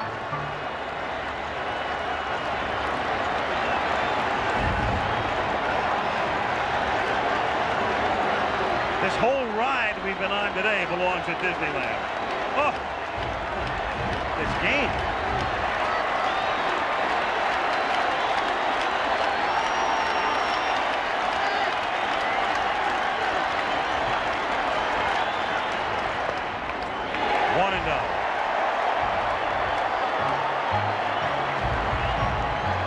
Pointing toward the outfield, some reflection or something out there.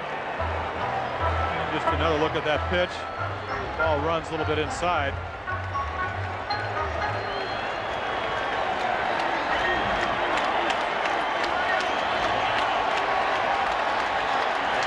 See Gavin going inside. They want a pitch, and then he moves away.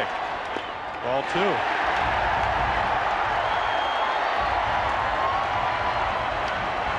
Not an easy situation.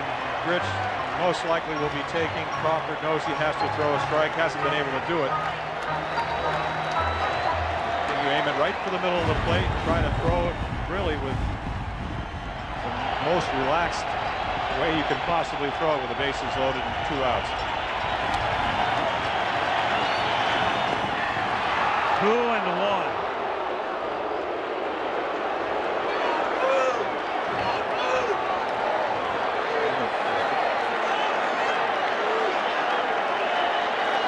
And barely won.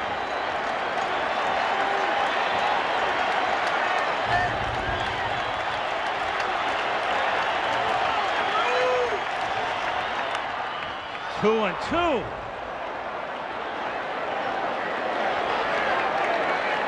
Pennant there. Wolfond.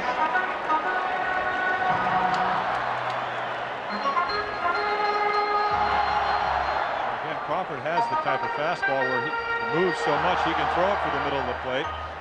Some are going to sail in, some are going to sail away.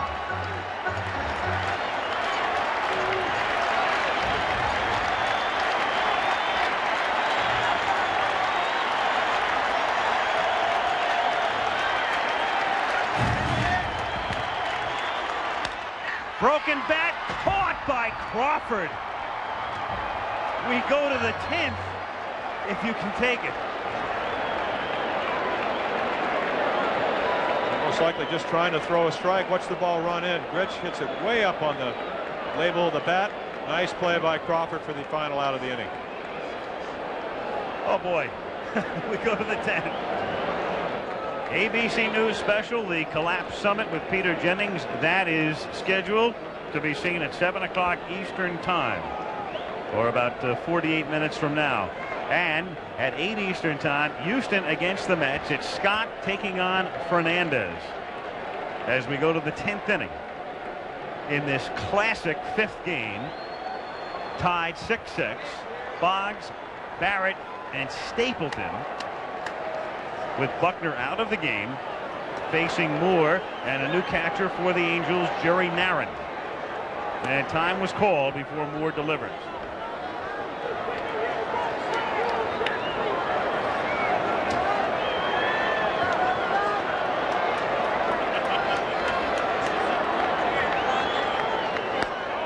One and oh the count. Peter Gammons, the great baseball writer, now with Sports Illustrated, wrote a great book, Beyond the 6th Game, talking about the 75 World Series. We're ready for the sequel, Beyond the 5th Game. 2-0 the count.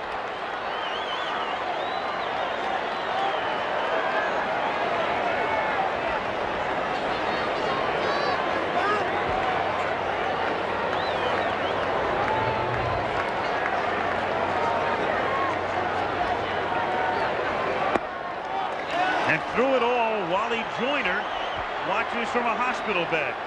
But they think he's ready to play Tuesday, as he's responded well to the antibiotics, if there is a Tuesday. Well, there'll be a Tuesday, of course, but will it be in Fenway? 3-1.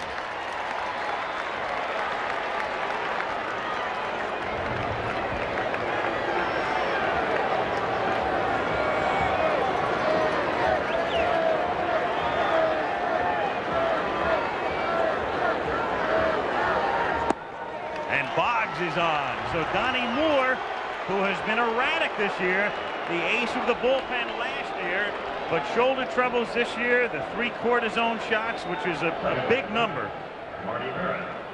1 is a big number for a pitcher. To some, yes. They don't feel particularly good. You hope they'll do the job, but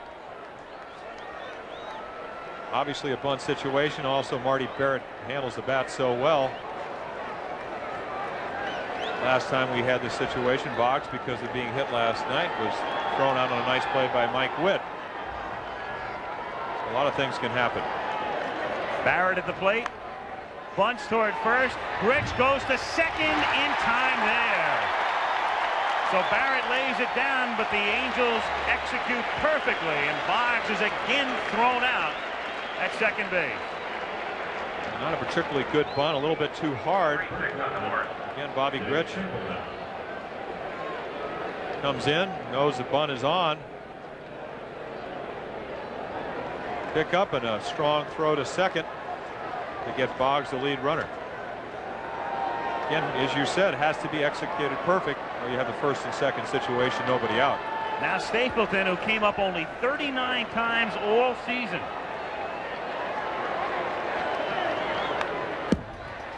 Oh, and 1. Been up much, but Moore, who really mystified me with the pitch to Henderson, he threw him 2 fastballs right by him that Dave just had barely had a chance to get his bat on it, and then went to the fork ball, and he hammered it for the home run. So with Stapleton, he's a good hit and run man. And you have Barrett, who can run it first, 15 stolen bases. You're not stealing this situation, but if you're John McNamara, you want to maybe have some infielders moving and make something happen. Barrett at first. 1 and 1. You know who leads off for the Angels in the bottom of the 10th? Reggie. Who wrote this script?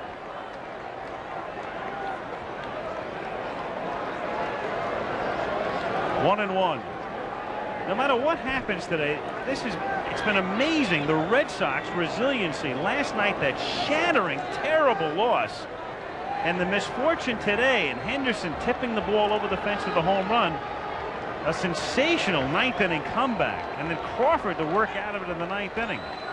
No matter what happens, the 1-1 pitch is toward the gap in right center for a base hit. Barrett around second, on his way to third. The throw is there, but too late.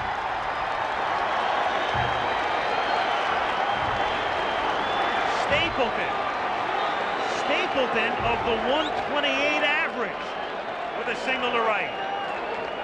A strong throw from White and right. Barrett with good speed gets in under the tag. In a situation where you really don't know how well Moore's shoulder is, how well he's throwing. You take a look from up above. Strong throw. He can afford to do this because he just about hits the cutoff man, and if you don't get the out in third, you're in a position to keep the runner at first and keep the double play in order. Rice not hitting very well during the championship series, but .324 in the year. And he hits a ground and a short, and Schofield shovels the second and back to first. Double play. And Rice, who's hit into $1 million in his career, but had cut down during the regular season, hits into 1 at this time. And now to the bottom of the 10th. This crowd is wrung out. I mean, they are wrung out. I'll tell you something. If Reggie hits one here, I'll never miss another playoff game in my life. Yeah. This is amazing. 1-0. It's quieter than it would normally be, and it's simply because, as I said, this crowd is absolutely wrung out.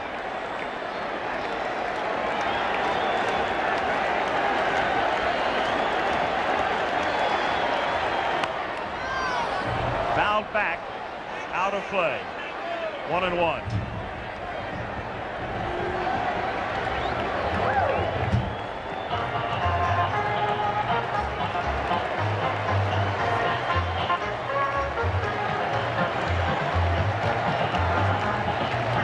Roughly. 6-6, bottom of the 10th. Roughly, how many of his 57 antique cars do you think he would give to hit one here? Knowing Reggie as well as you do. He's a man made for these moments. And vice versa.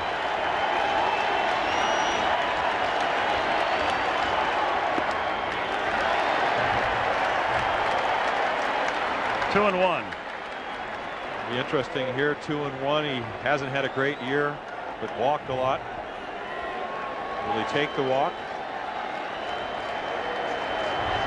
It's presented. 2-2.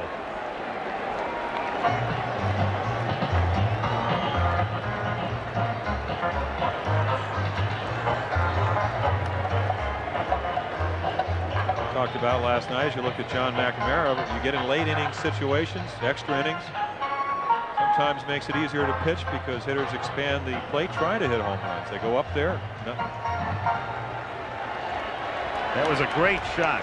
Great pullback. McNamara, Jackson.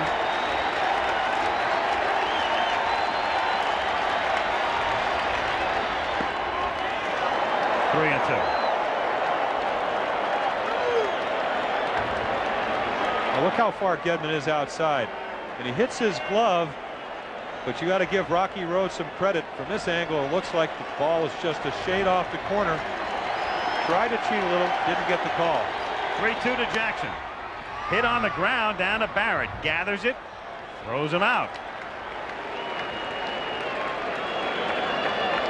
So Reggie is most of the season in the minor leagues.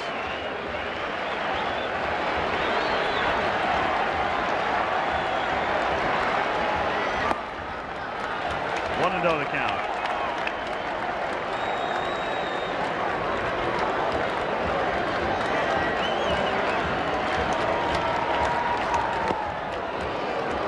One and one.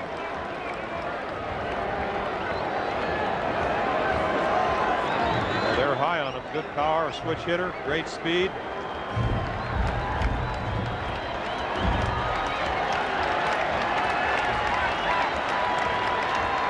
And he thought about laying one down and takes a strike in the count 1-2.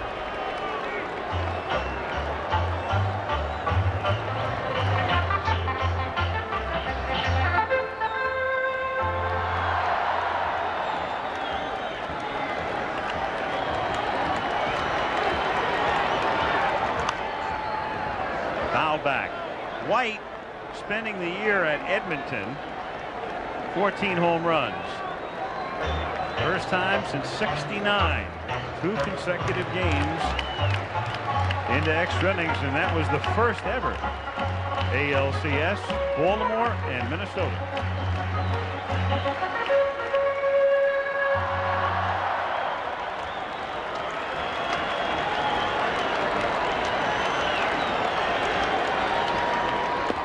Got him.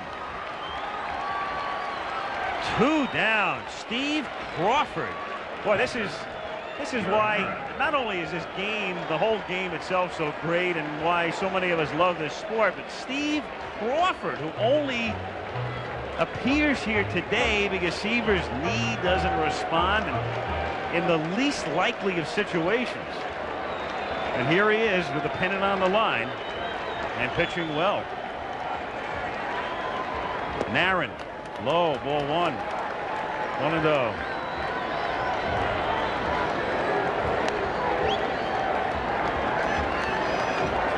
Two out, bases empty.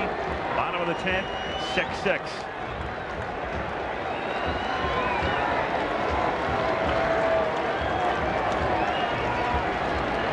If you're just tuning in, too bad.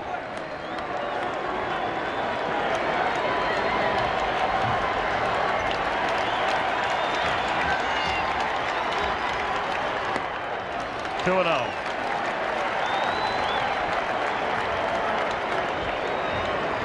Getting out of that inning has allowed Crawford a little bit of, I guess, leg room, so to speak, using more pitches. There's a 2-0 changeup that just misses.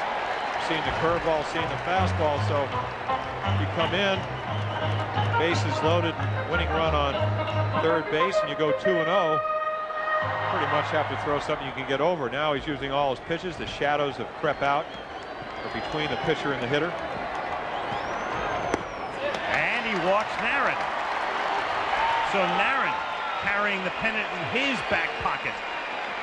Trots down to first base, and Gary Pettis having a great series coming up.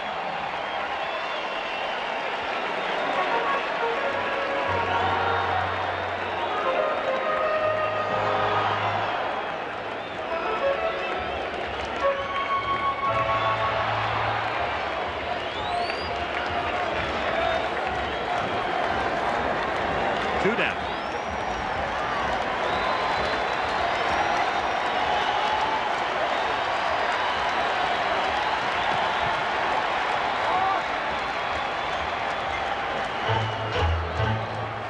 Time was called. Stapleton wanted to get Crawford's attention to tell him he was going to play behind the runner.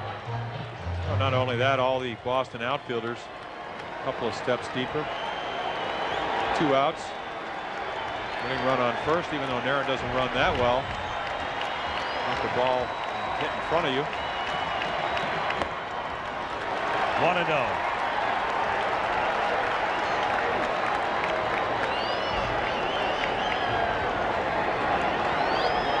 Time. Bill Fisher will go to the mound. Time call. Fish going to the mound.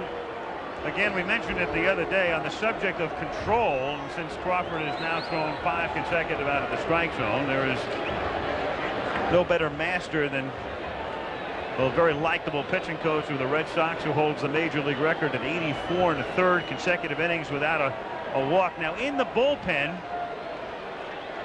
activity now for the Red Sox as Tim Lawler gets up, the left-hander. And Lawler throwing in case McNamara wants to bring him in to face, you tell me, Wilfon? I guess. Did that last time in 1 pitch. I can't imagine for a base hit. I can't imagine bringing Lawler in.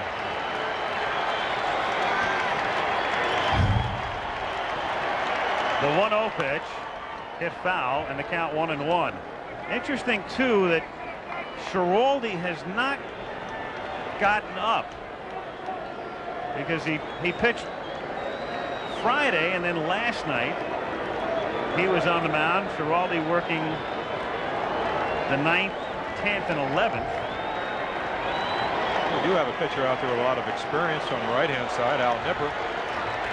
McNamara said that he thought he'd go to him early. The 1-1 pitch. 1-2. Another reason with Schiraldi is the crowd barks about the call.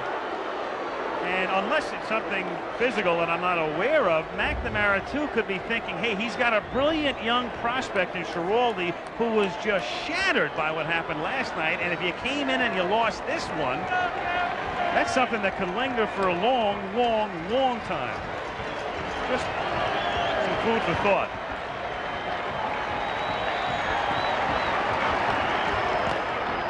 Two and 2. Narron at first base. 2 down.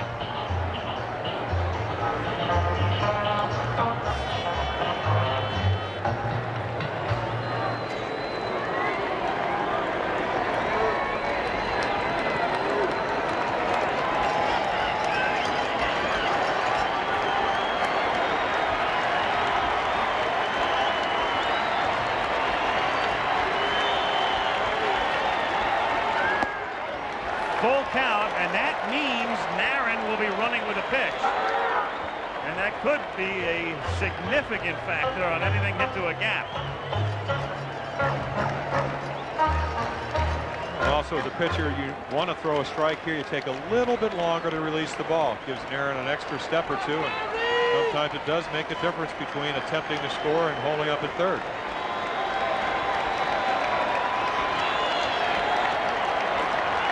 Three and 2, 2 down. Narron goes, and Pettis fouls it back.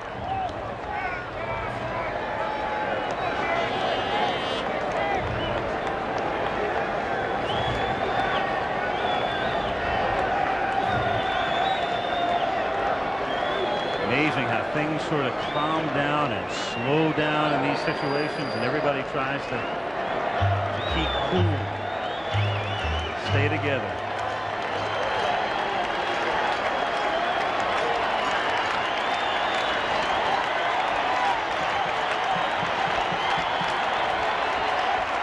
Aaron goes. It's hit in the air to deep left field. Deep left field, right to the fence, and he makes the catch and had to look down to make sure.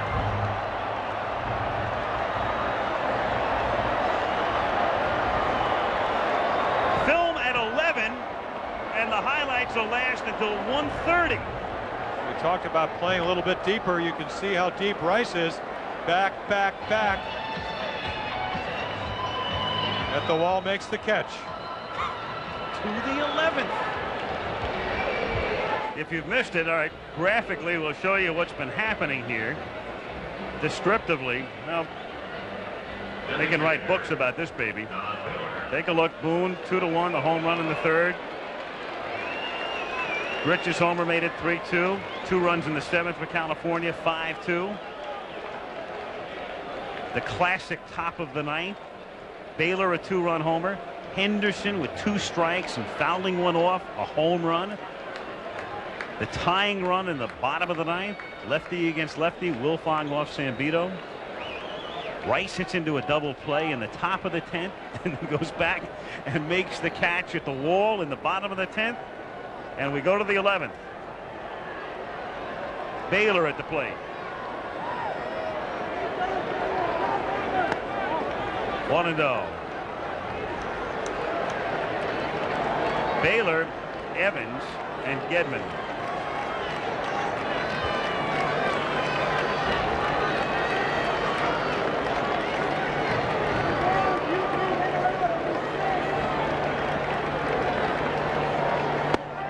In there. 1-1.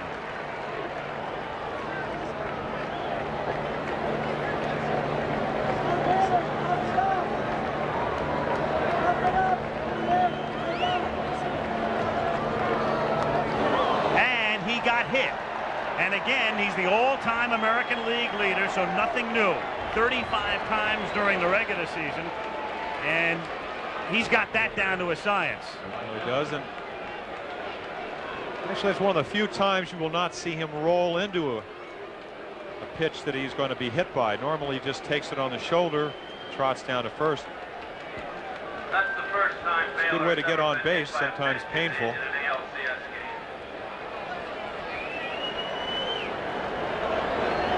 Evans now, and DeCinces has to keep him honest by playing up at third. But Evans up there to swing away, in for a strike. 0-1, that's where Doug is. And a look at the rest of the infield positioning, with Grich holding Baylor on at first. And a throw over there.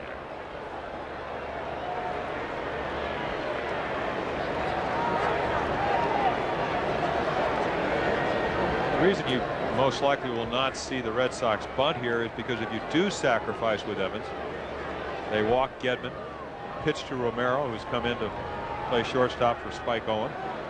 You take the bat out of Gedman's hand. 1-1.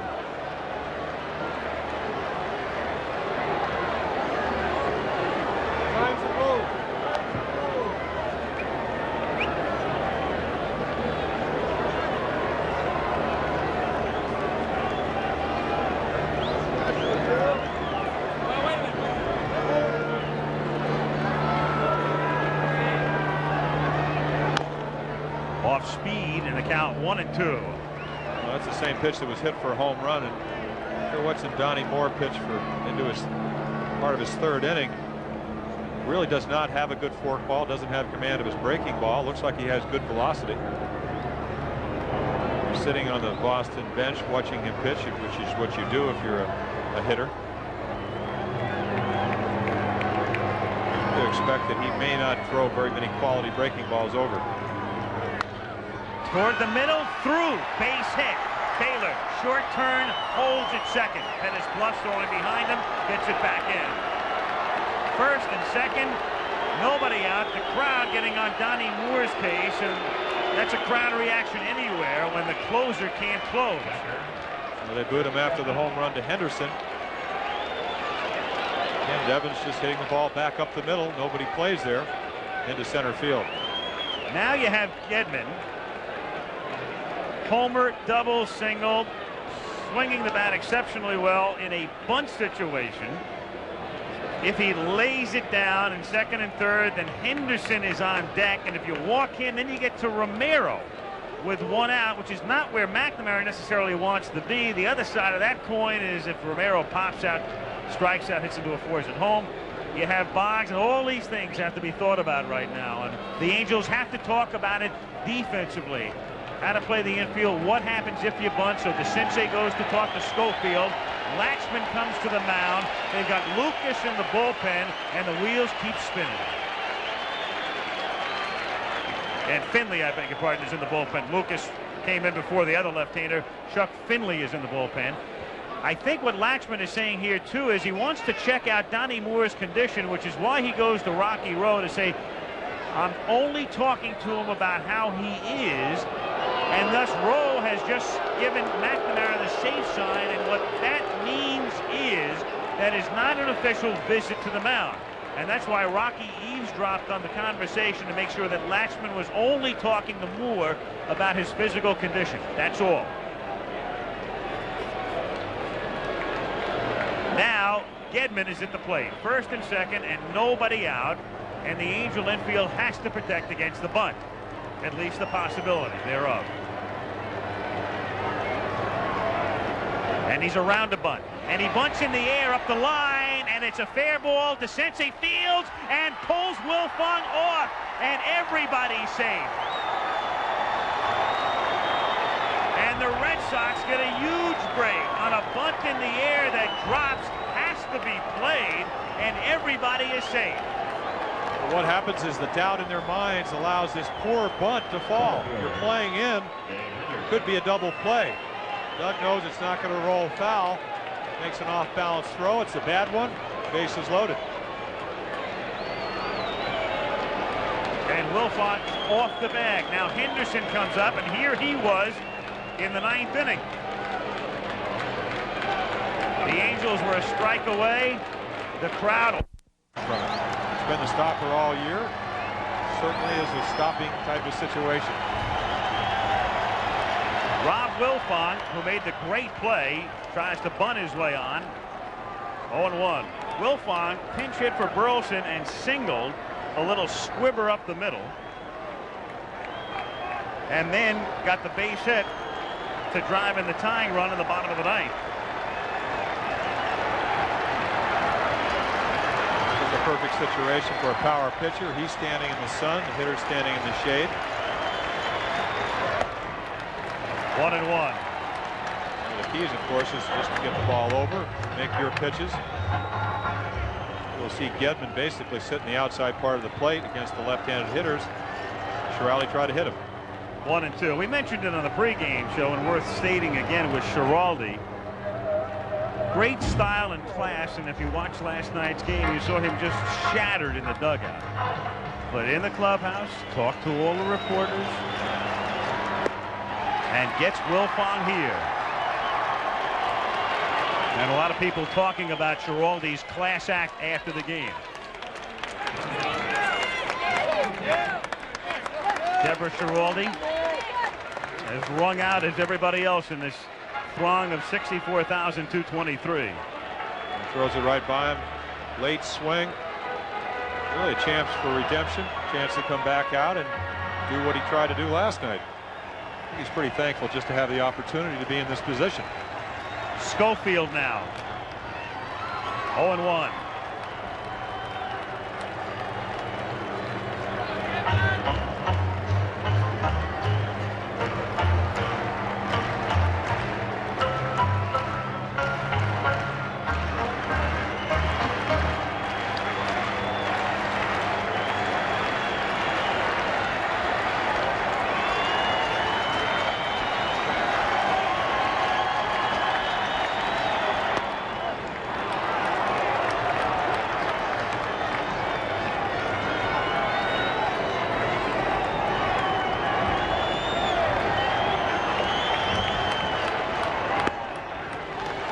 2-1.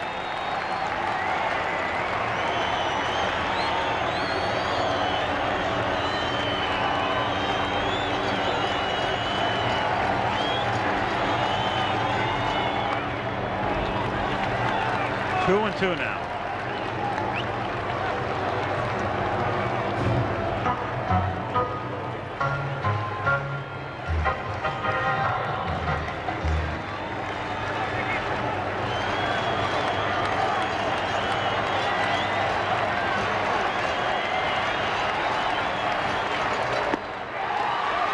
Two out.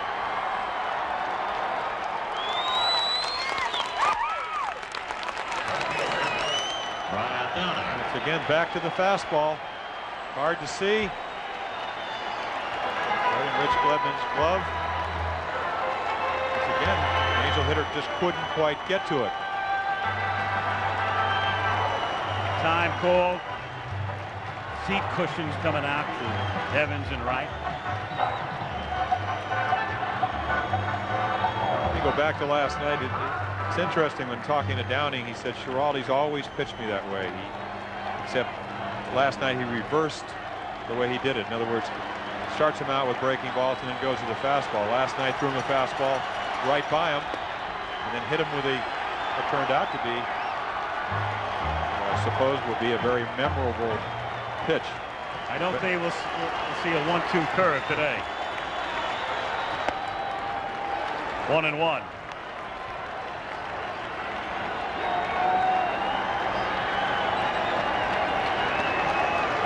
Two out, bases empty, bottom of the 11th inning.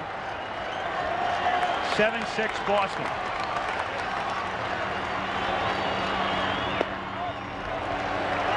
Two and one.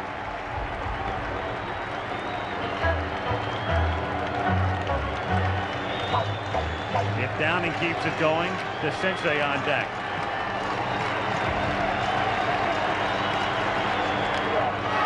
Two and two.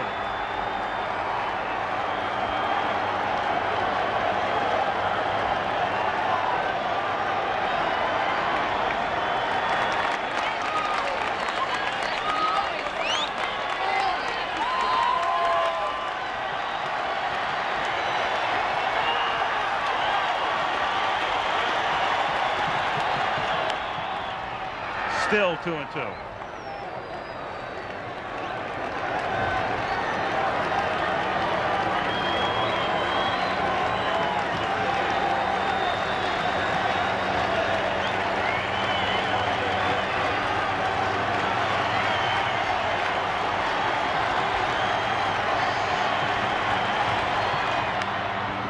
Popped up. Here comes Stapleton.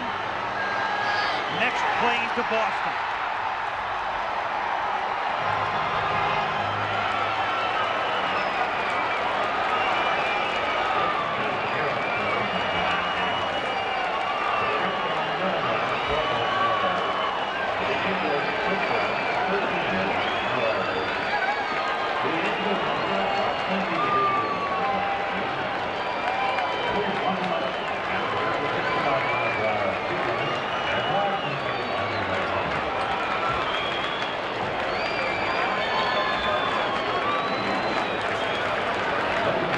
Today, dissolved to last night.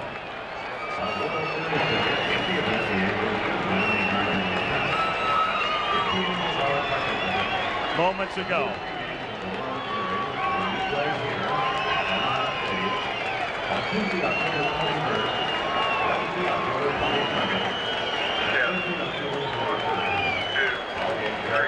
The only shocking thing about this game is we didn't have a triple play. You saw everything else. Thanks to Alan Ross, Steve Hurt, Al Michaels, Jim Palmer saying so long from Anaheim.